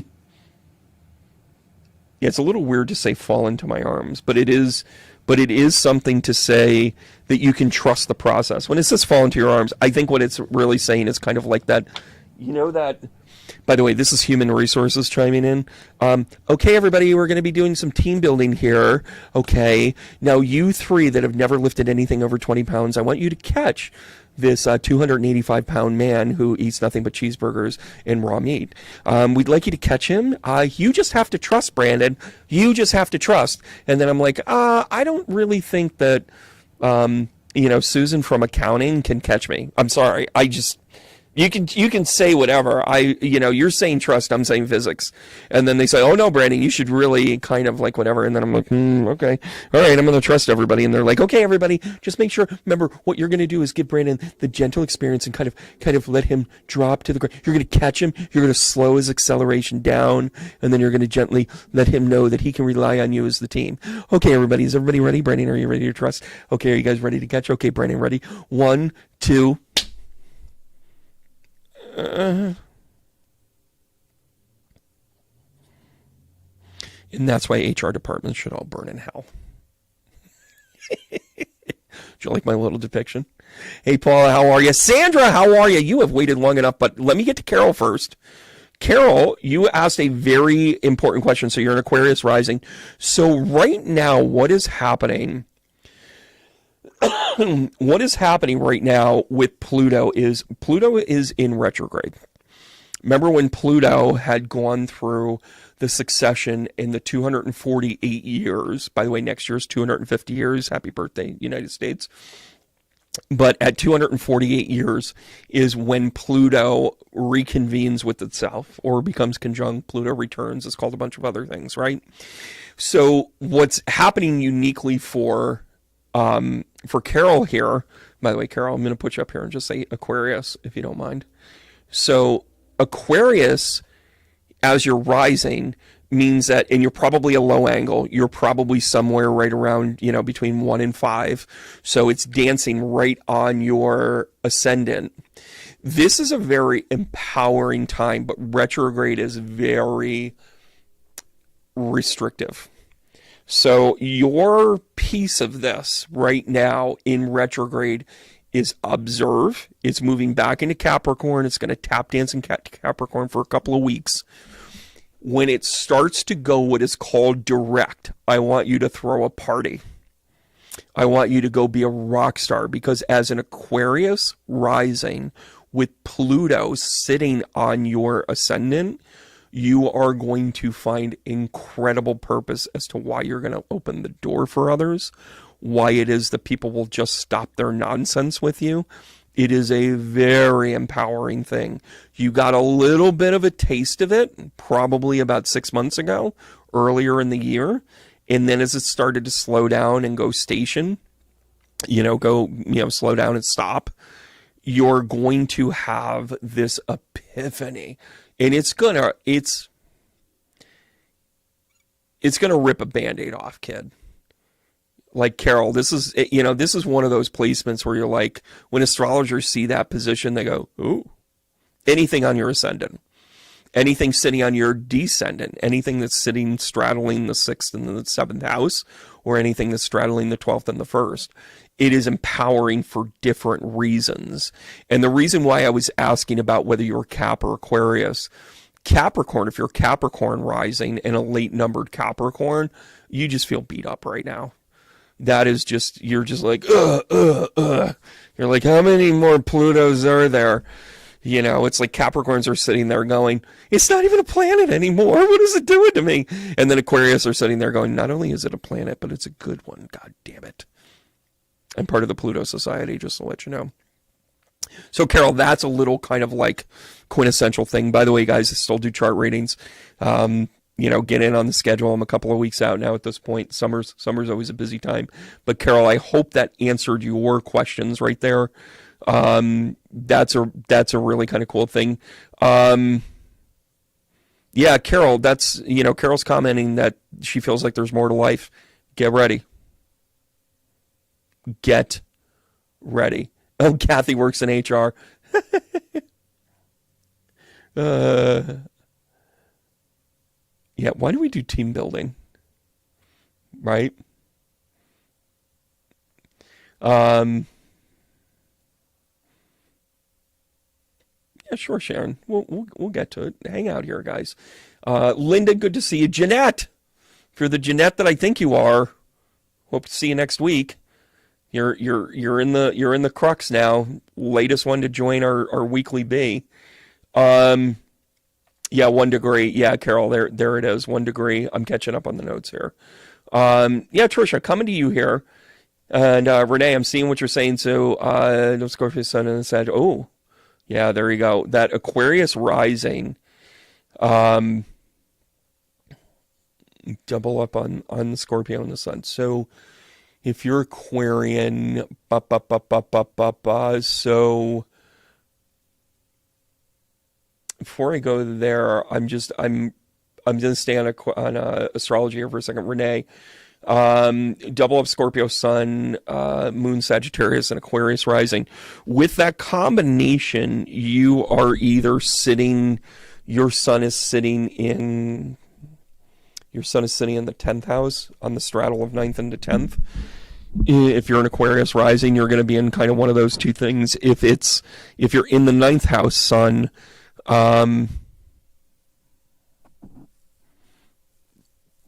if you're 9th house, that means your spiritual journey is just like, whew, double down, man. Oh, I get what's going on. Sun in that, and then Sagittarius moon. Okay. I'm up double Scorpio sun. Okay, got it. Very cool, though. But yeah, sometimes, you're going to see a lot of people over the next 18 months go, this is what I'm going to do. And by the way, it would have looked crazy 5 years ago. Like, for me to say, oh, this is all that I do, I just do readings. When I said it 12 years ago, everybody went, you're doing what? You're not a medium, you're an extra large. But then I started to realize, like, I'm always a few years ahead. That's why I've really just been writing like a madman, because that's where I have to go. I'm an author now, guys. I'm a medium, but I got this side gig as an author because I'm a pretty good writer, right? So the dynamic here is that people are going to find different purposes for different healing methodologies, right? I'm very passionate about Pluto. I think Pluto is one of those catalysts that really change. It's changing our country, guys. The Pluto return is changing our country. That's why we talk about politics. We'll talk about social structure one of these days too. But yeah, for sure. Hey, Trisha, here we go. Ooh, hope you're doing well. Thank you for that note the last time I gave you a reading. I always appreciate that. Let's look at the Three of Wands for you. Oh yeah, this is about what you know. This is about where you're at today and where it is you want to go. Look at that. Whew. Now we get 10 of Pentacles. Wow. Do we have a 10 of Pentacles already? I probably have like 9 decks together. Yep. These are multiple decks. Or did I just put these back in there? Well, you get the Emperor. Spirit's giving you this. Oh, this is about taking charge. Yeah, this is also a change. This is about being practical, taking out the emotions. You got to take out the emotions here, Trish. And then you've got to look at it in a different way. The Hangman, this is about a change in finance, social status, and oh, by the way, finding the right one to be the right one. You got to be the right one to find the right one. Is that the way it's supposed to go? Wow, Trish, there's a lot going on here. Oh, Kathy, thank you. Thank you. I'll mention that book. I actually have it right over there. I should plug it a little bit more. There's some really cool stories in that. Back to you, Trish, here for a second. So one of the dynamics that I'm seeing in this... Oh, I know why you're confused. Maybe you should see the cards. I'm doing great over here, everybody. Thank you very much. Hi, Patty. How are you? Jeanette, thank you. All right, Trish, so back to the top of the hour. Three of Wands. I'm sitting here talking about the things that you know, the things that you're looking forward to, and the things that you have in control of right now. You get covered by the Queen of Swords. This is about taking out the emotion and making a rational decision, right? This is a really great way to go about this. Then you have fruition of what you want. Doesn't always necessarily mean money. Pentacles is about the resources. So this is about an emotional IQ as much as it is about a bank account. And then you have the Hangman. Maybe there's something that's very non-traditional about this. Maybe you're the breadwinner in the conversation. Maybe you're, a prestigious foot model. Maybe you're a medium. Maybe you're doing something that's kind of off the beaten path from the traditional, which, by the way, the new traditional is what I'm talking about here. New traditional is what's coming in.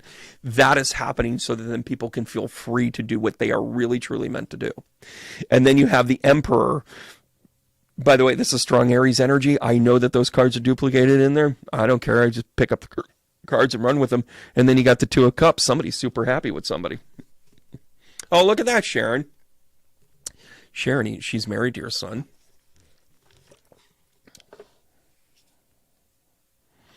Well, here you go. Andromeda energy, adventure, jump in. Say yes to any changes. I don't get any change cards here except for maybe this 3. This is about, you know what, I'm going to say it. I don't know if somebody's got a job opportunity to relocate, but that's kind of what this is kind of laying out there for you, Trish. Maybe this is about you saying, you know what, I'm going to move into something a little less traditional. I'm going to move into something that's a little more soul satisfying. You know, how do you work with something that's soul satisfying? Soul satisfaction is such, it eludes us. We are trained, school teaches us how to perform. It does not teach us how to be happy. Right? And then we spend the next 25, 30 years trying to figure out how to be happy. And then when we can't figure it out, it's Thirsty Thursdays. And it turns into dreaded Mondays.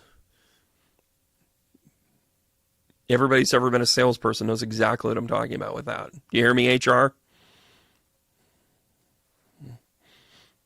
I don't know. It looks like you're in good footing here, Trish. Hope you can give me some validation here on this, but I think you're super happy. I think you find in your own way. And by the way, being happy with all of your situation, and it's not perfect. Nothing is perfect. Anybody that has the perfect, oh, Renee, that sounds really cool. Anybody that tells you that they're happy hunky-dory, they just lying. They just getting through to the next day. That's how it's going. That's how we roll. All right, here we go. Love life. Jeez, Aaron, look at that. Based on your profile picture, I think we should be on TikTok. Just to give you that. All right, guys. Love life. Here's Aaron's love life. Are you ready? Aaron's kind of sitting there going, oh, no, I knew I was going to kind of go there. Hey, Mary. Mary West, how are you? Queen of Pentacles. This is the feminine trait of you recognizing that you need to nurture things, just not expect things. Trish, you're very welcome. The Fool, this is about a new thing. Oh, new beau uploading. You going to get married. Good night, everybody. Mwah! Aaron, I can't make this stuff up. I'm not proposing, by the way. Not doing that. But what I am telling you is that if you are practical about your approach with this, I mean practical, and then you're willing to accept something new, maybe this is also not looking at the same type of person that you've always looked at. I always go for the strong, handsome type. I like him on horseback and rugged, and I like him to smell a little bit like diesel and lavender at the same time. How's that working out for you? Well, the Knight of Pentacles shows up on the Queen of Pentacles. Maybe this is somebody a little younger? Matchmaker, matchmaker, make me a match. Find me a find, catch me a catch. Yeah, Erin's celebrating that she's getting married. Oh. I'm sorry. As much as I've been facetious about this, and I love it, Erin. I love that you're a good sport about it. And the Fool card comes out. Here comes the High Priestess, who, by the way, has made its first appearance in over 3 videos. The High Priestess has been hanging out and not showing up. I go back and I watch these sometimes, right? I'm not going to tell you that listen, get your mind out of the gutter. The B stands for Boaz and the J stands for Yakim. It is about ancient religion. It is about ancient text. This is somebody coming up from your past life. By the way, they're going to be in a different packaging, man. Right? And oh, by the way, are you international? Because the World card comes out on the 4 of Wands here. Maybe you're not going to get married local. Maybe you're going to find somebody from the other part of the world.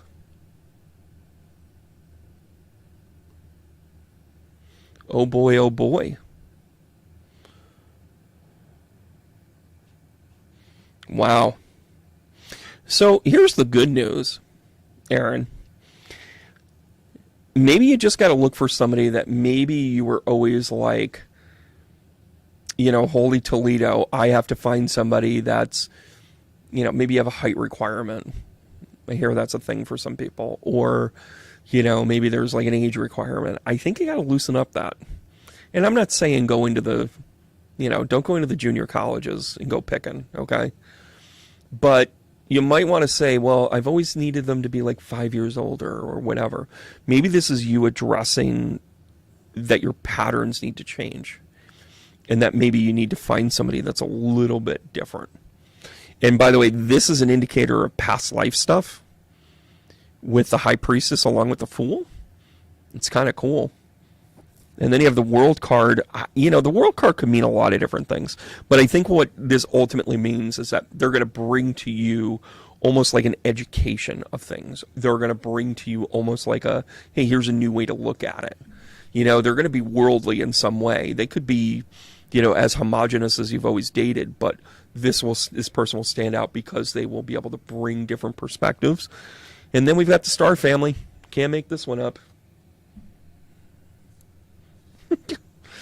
Oh, Aaron, Jesus. You're part of a soul, of a team of souls. Call in support.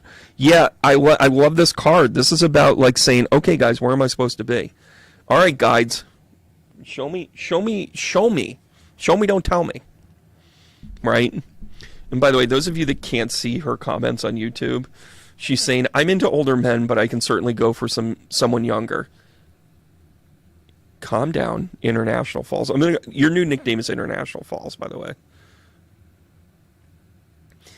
And the blessing in all of this, I am going to make fun of you for saying, yeah, I can definitely go for somebody younger.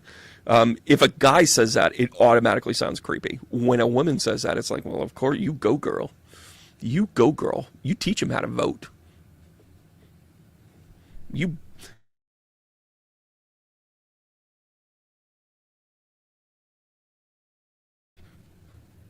I totally froze during that. Probably good form. What I said is when men say that, it's creepy. When women say that, it's a rally point. Just letting you know.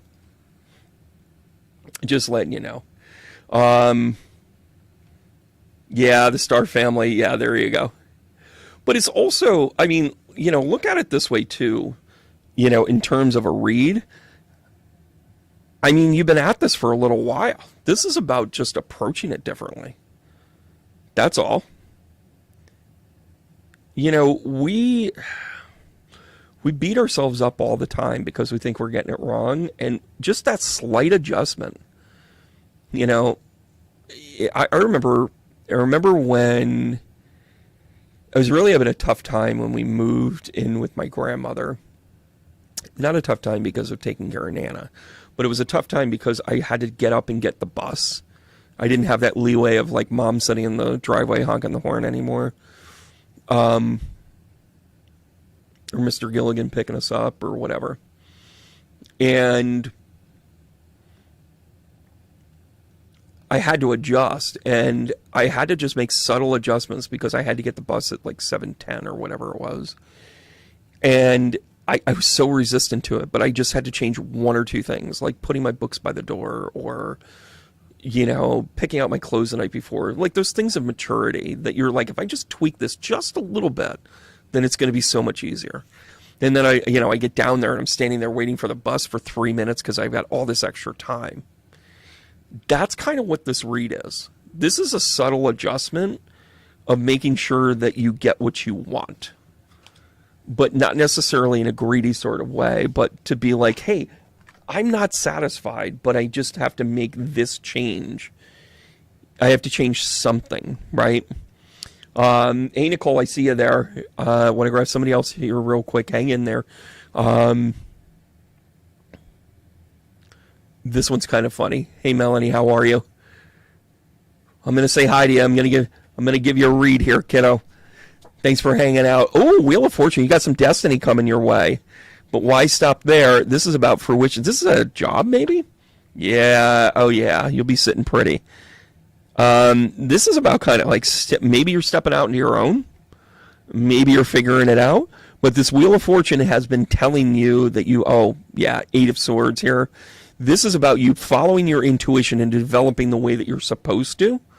So hang on that. Oh, yeah, the King of Pentacles. You've been sacrificing a lot.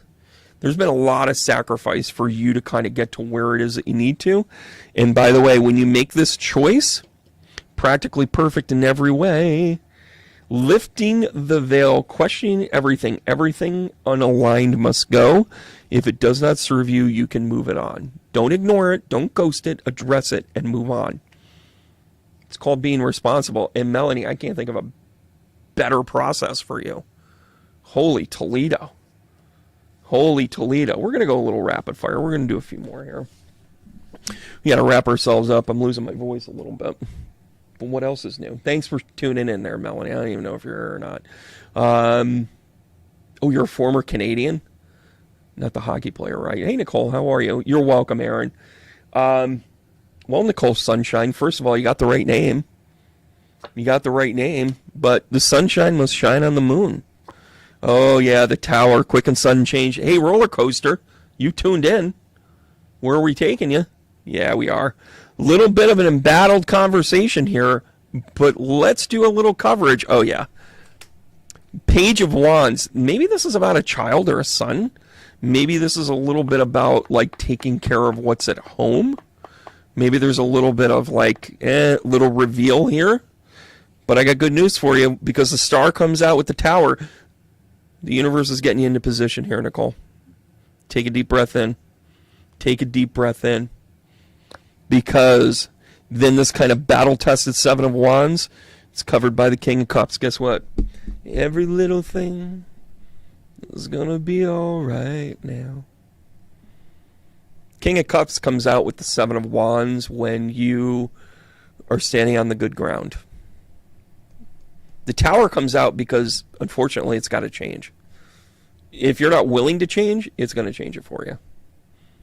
Does that make sense? And by the way, this roller coaster that you're on is because your delusion of the situation had to change. Sorry, that's the way the cards read. The good news is that the catalyst that came in, this Page of Wands, was kind of like they didn't even know what the hell they were doing, and they ripped the Band-Aid off.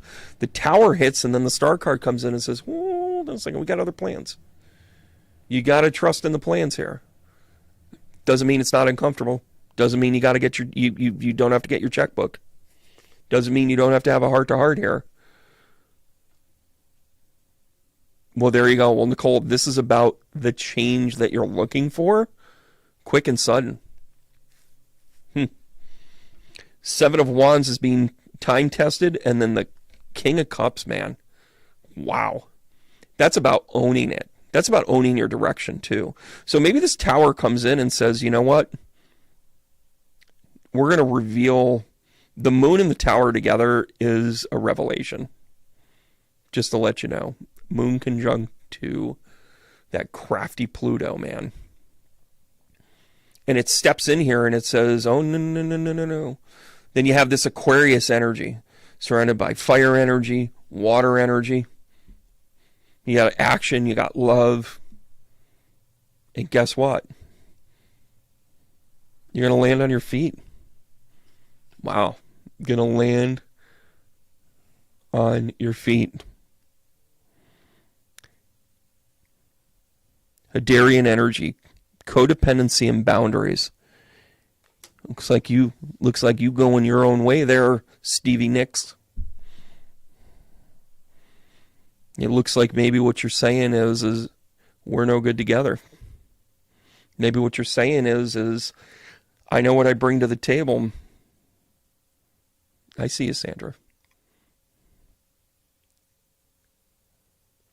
Maybe you just said, okay, that's the way you want it. Maybe you got to turn into a journey song. Any way you want it, that's the way you need it. Any way you want it. The revelation is coming, whether it is you just acknowledging that it needs to change, that you need to upheaval and say that's it, but the delusion will be gone, Nicole. That's the good news. You're going to be smarter because of it. Doesn't mean it's not going to be growing pains. Every single seed still bitches about coming out of the soil. Every single seed does. They're like, ploink! Like, oh, look at you. You're such a cute little sprout. And then you're like, yeah, well, I was really happy being a seed. Right? And then all of a sudden, you were like, if you stay a seed here, you're not going to grow. If you're not going to grow, then you're not going to be here. You're just going to be squirrel food. But if you try and you go through this incredibly difficult growth in the realization that if you don't start growing, you're going to start dying, well, all of a sudden, there's purpose in that. And then you become battle tested. And then guess what? You find the reward of finding what you're truly supposed to be connected with. Oh, Nicole was like, did I just get the Tower? Yeah, you did. You know, when they buried you, they forgot you were seeds. Time to grow, kid. I hope this resonates with you. It resonated with me. I could kind of feel what was going on. I hope you do it. You haven't. That's why it's going to act on you, right? But that's life. You know, anytime I get smacked in the face with a rake, you know, when you step on a rake and it hits you in the face and you're like, oh, I make it sound like that's what I do all the time. But we've all done it. We've all done something like that, right? And then we turn around and we're like, oh, sugar, I just stepped on a rake and it hit me in the face. And you're like, what'd you learn from it? Well, don't step there. Do not step there. Hey, Diane from New Zealand. I hope you're still on. What time is it there?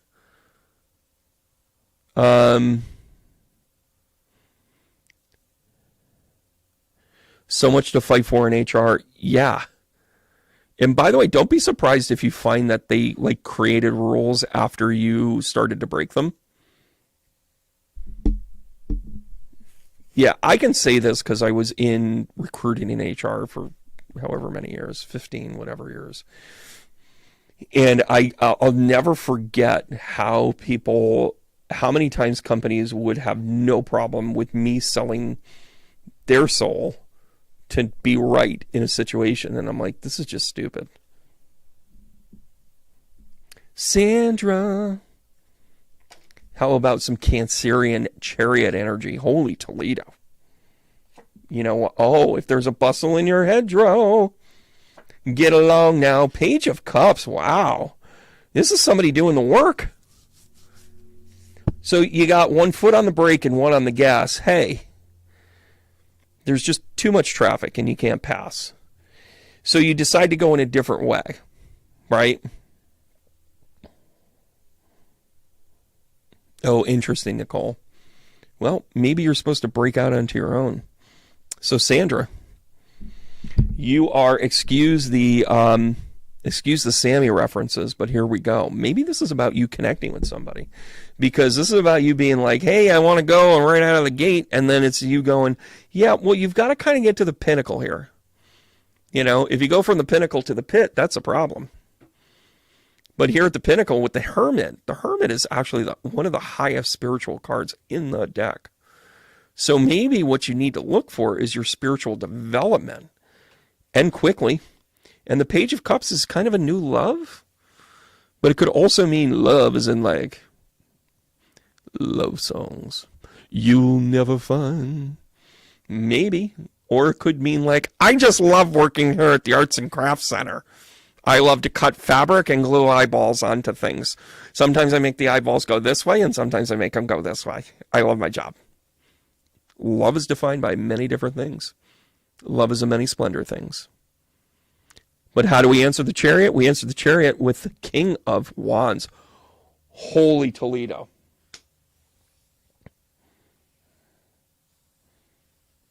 Wow. You know what that means? It means like there is no quit in you. Now, here's the Four of Cups on top of your Hermit. Why do you keep thinking you're missing out? There is nothing to miss out here, Missy. Do you know why? I love where this is. Sandra, you're welcome.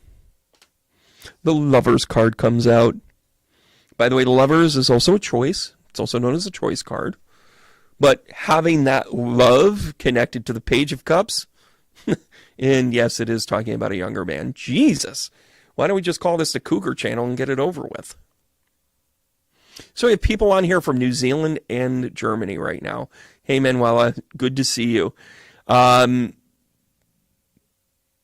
Whiskey and Bagels as a weekly show isn't going to happen anymore, but she and I will do some more together for sure. I think we should do an election coverage thing. I think that'll be really good. So Sandra, boy, are you moving quick. And boy, are you diving into this. Are they a younger, I don't know, are they a younger person? Holy jeez. Yeah, this is definitely rocking the cradle. We, the Hathors, deep in mother's milk, birth as a portal. Yeah, we're just going to put that right there. Okay there. Well, it might be the last thing in your mind, but maybe this is about you finding your passion in what you want to do.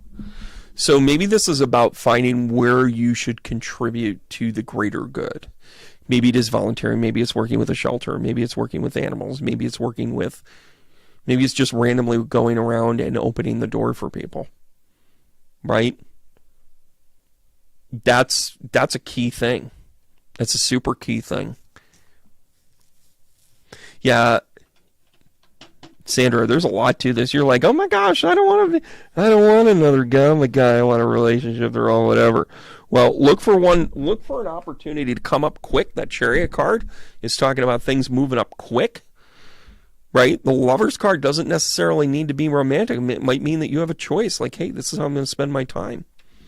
It's not a bad thing at all. All right, guys, we're going to do one more for the road. We're going to wish everybody well. We're going to talk about the changes that are coming to it. Yeah, Manuela, thanks so much for the kind words. Yeah, Sandra, that's what this is. It's all good. Manuela was asking about, Penny and I doing more whiskey and bagels.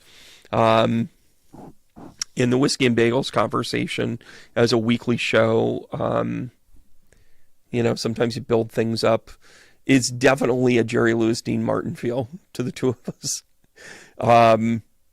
We'd love to make it happen. It's just a matter of timing. It's a matter of changing things, and but we'll do some stuff.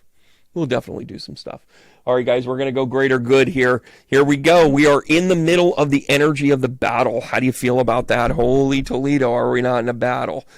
Holy crap, 2.0, the Judgment card, and then we have the Queen of Swords. Holy shit.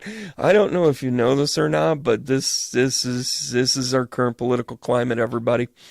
Not going to lie, but we're going to go ahead and do this. In the past, God, I can't even. Wow. There we go.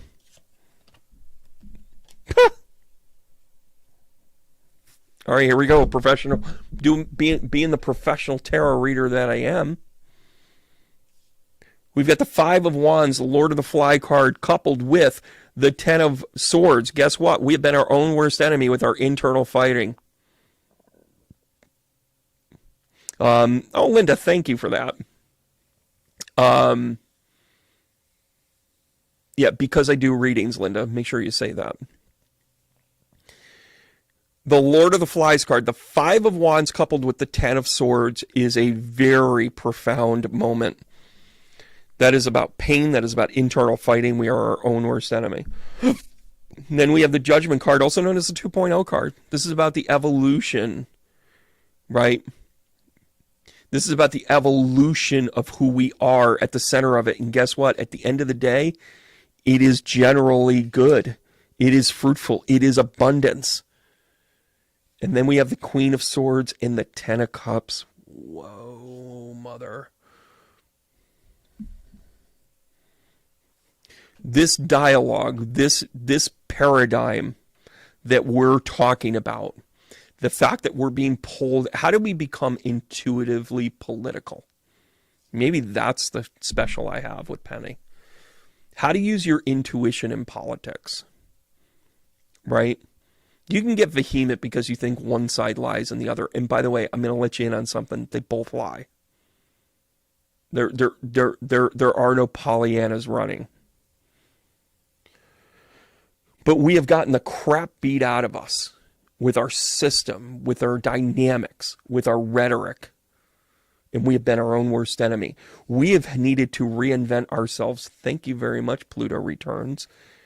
The Ace of Cups there kind of says, you know what? We do have a responsibility to this. We have a responsibility to one another. We're looked at as a world leader. We're looked at as somebody that, if we're not the calm, we're fucked. Excuse my French. Like, you may think that previous presidents were kind of like,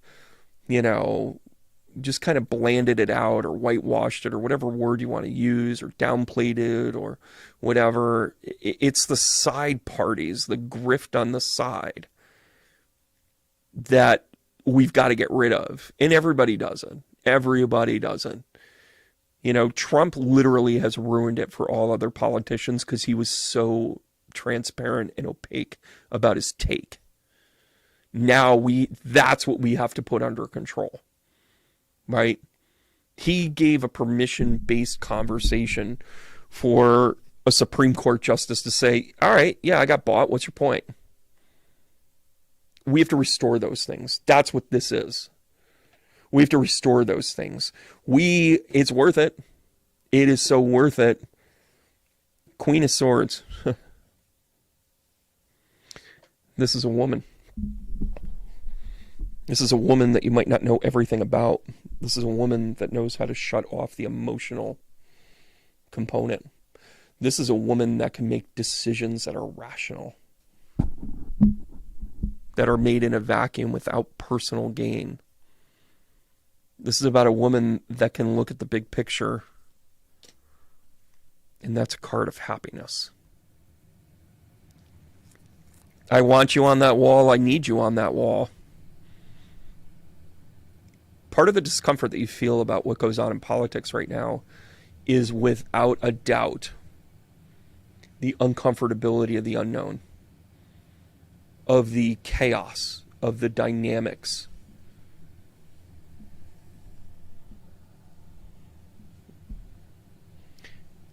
I really tried to not make this too political tonight. But when you pull out a general reading for the world, kind of looks like a strong black woman's about to kick somebody's ass.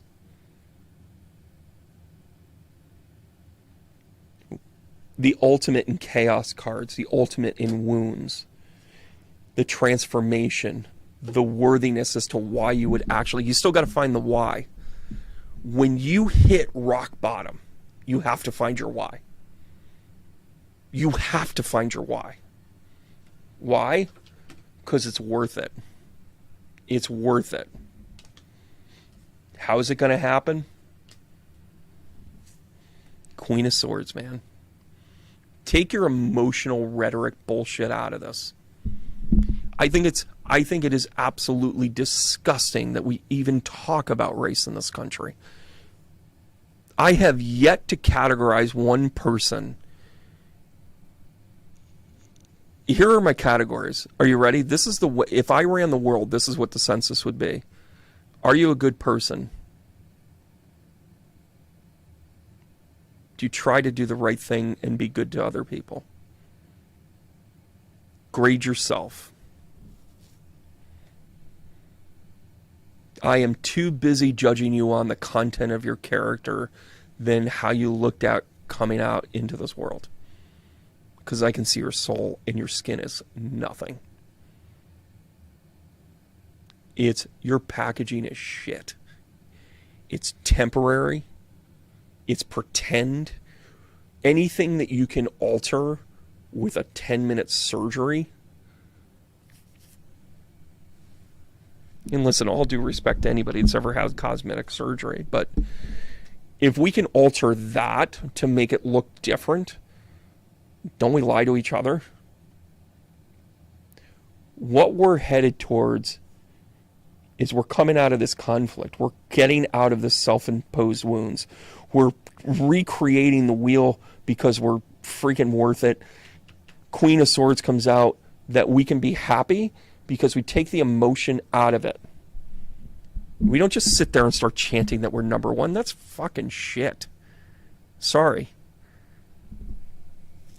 What was that thing Jeff Bridges, was it? No, it wasn't Jeff Bridges. I always want to call him Lloyd. Jeff Daniels in Network, when he's basically like, what are we number one in? You know, we are middle of the pack in everything. The fact that we call ourselves great for anything is just, come on. You know what makes people great? Change. Adjustments. You know, pick on the football community if you want, but what's the number one thing that happens whenever they go into the tunnel for halftime? What do they talk about? What do coaches talk about? They talk about adjustments. Guess what happened? They spent an entire week. The teams that lose don't adjust. Maybe they don't have the talent. But have you ever seen that team, you know, one of the teams gets up by like 2 or 3 touchdowns, right?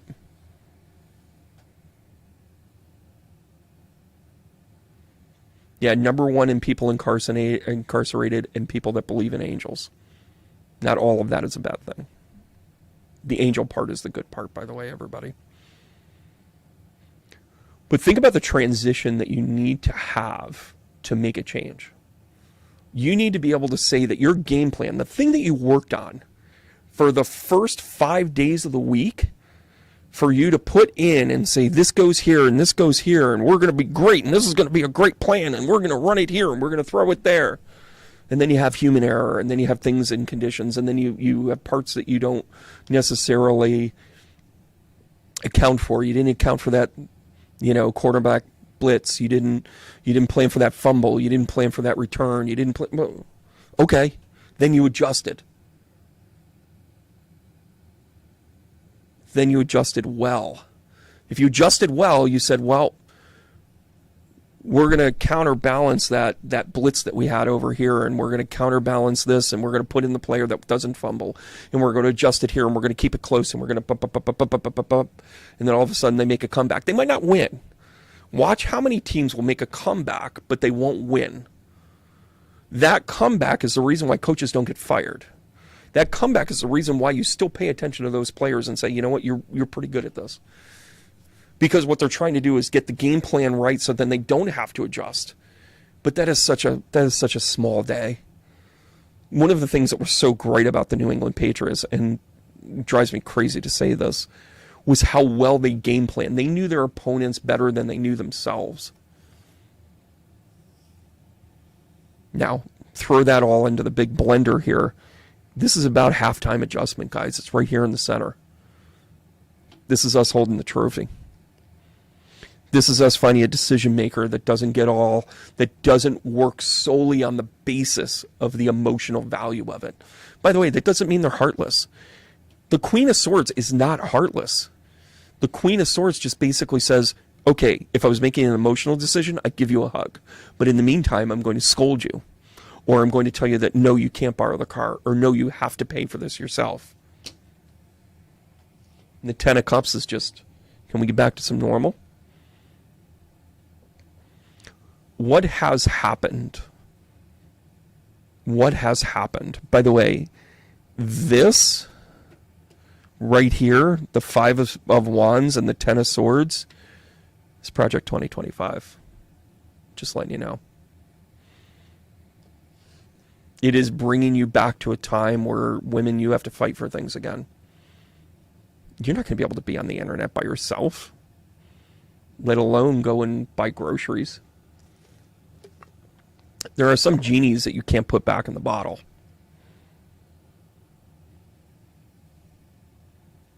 I am trying to really kind of tailor these things. One of the profound things in Project 2025 as a foster parent and as an adoptive foster parent is how much the rhetoric of forcible child delivery is going to be supplemented by adoptions by Christian families.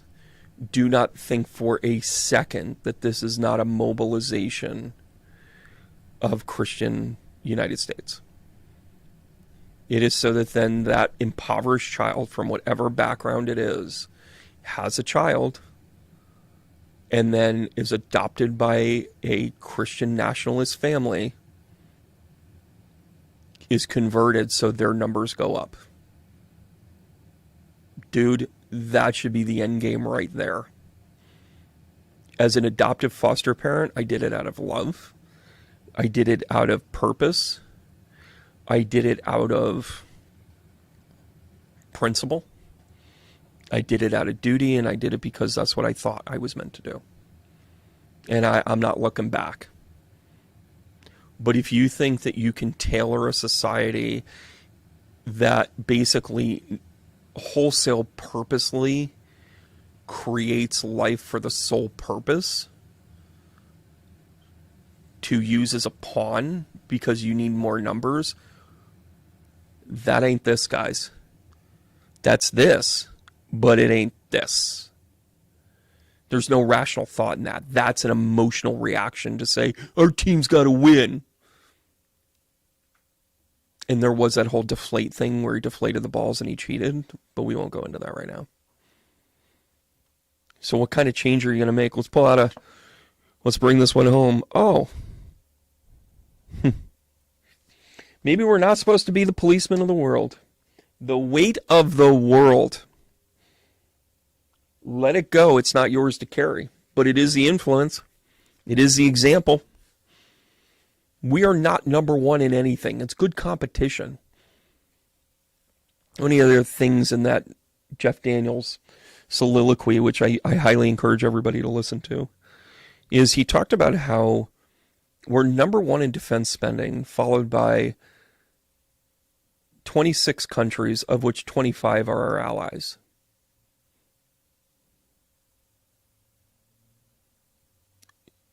We have a homeless population that's out of control.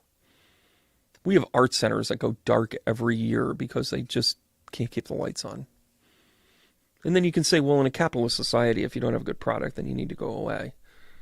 No, you need community theaters, and you need cycles, and you need people that can, rotate, and you need people that can deal with the nonsense. You need, these community theaters, which I'm going to be announcing in a couple of weeks, my Northeast tour of theaters and art centers. And it is to infuse money into projects like that. Because is it our government's responsibility? I don't know. It's a debate. But it could be kinder. That's for sure. But the life cycle of these art centers, of these theaters, of these community programs are that you'll have somebody come in and really spearhead it. And when they go to hand it off, it really drops off. And if they can survive that drop off and come back, then they'll do okay. But that so many of them are coming back up after that. Think about it. 2 years ago, the pandemic ended, right? We could go out in full force again. Well, they were staggering. And then you had people hanging on, and then they're just like, I'm tired, B. I can't keep doing this. I can't keep rolling into the same thing over and over again. And they get tired. They lose their creativity. They're in fight or flight mode. They're fighting for the theater. And then it doesn't really matter what the product is, and then all of a sudden the product might be a little wishy-washy or whatever. But if they were flush with money and they knew how to do it, they could get top talent. They could get top artists. I have a friend of mine who I've been connecting with for a few years. She's an actress. And COVID was awful. COVID was terrible for her. She didn't work for almost 2 years, and then she got, some voice acting gigs and whatever. And she's talented. She knows her stuff. She's dynamic in a lot of different ways. And one of the theater groups that I had talked to her about, she gave me a lead on this group. She goes, yeah, well, they're not really all that professional. And I said, good. I want the people that are chasing a dream. I want the people that are chasing a dialogue within themselves to say, I want to act. I want to be the king and the king and I. I want to see somebody's friend's niece be Dorothy in The Wizard of Oz. I want to give people an opportunity that they can grab onto things and dream and that sort of thing. It's time for us to start to dream again. It's time for us to start to feel supported, that our crazy notions are actually really important to the energy. Yeah. That's what I'm going to spend my time on. That's who I'm going to support. That's why when I head out there, I'm also going to have I've been talking to somebody who's an artist, who is, she makes t-shirts. She makes tie-dye shirts. And my hope is that I get a lot of my stuff out there for, the Oracle decks and that sort of thing. There'll be other ways to support this, as well as the, we'll have giveaways each stop, and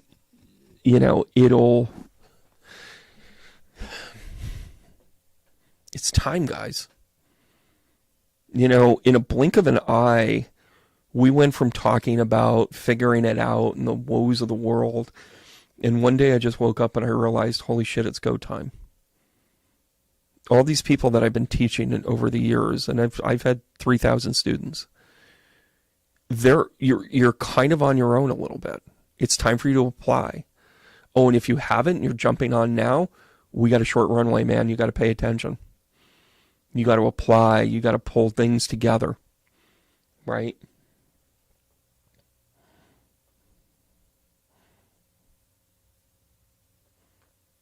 The name of the book is High Vibrational Wellness. And if you type in my name or Savante's name, it'll come up. I'm a listed author in there. I'm not on Amazon yet for some reason. Somebody just asked me why I'm not an accredited person, and I think I need to do one more step to do that, so I'll take care of it. But yeah. Are you guys ready for this? It's going to be awesome. You think that these are fun. But we're going to need this more than ever. So as much as like doing like pure mediumship, and again, I don't think I'm going anywhere anytime soon. But when we get there, when we get into full contact, when we get into the part where we have to figure out our own stuff, guess what? Either you got it or you don't. Right? Either you got it or you don't. You would love a movie? Okay. I don't know what that means. Oh, are you referring to me having a camera crew follow me around during this tour so that I can put it on Hulu? Okay. Maybe I'll keep it here on YouTube if they're nice to me. All right, guys, listen, heart taps all the way around. Thank you so much for being part of my journey here. Yeah, there's stuff coming down the pipe. I'm not sharing everything. But listen, go back to the judgment card. It's not about judgment, it's about discernment. It's about 2.0. It's about creating who you are and where you want to be. And by the way, no matter how much you think it's silly or stupid, it's that one meme of,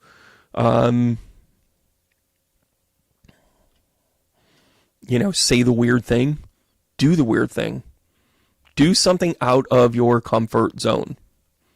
And go be a rock star, guys. All right, guys, heart taps all the way around.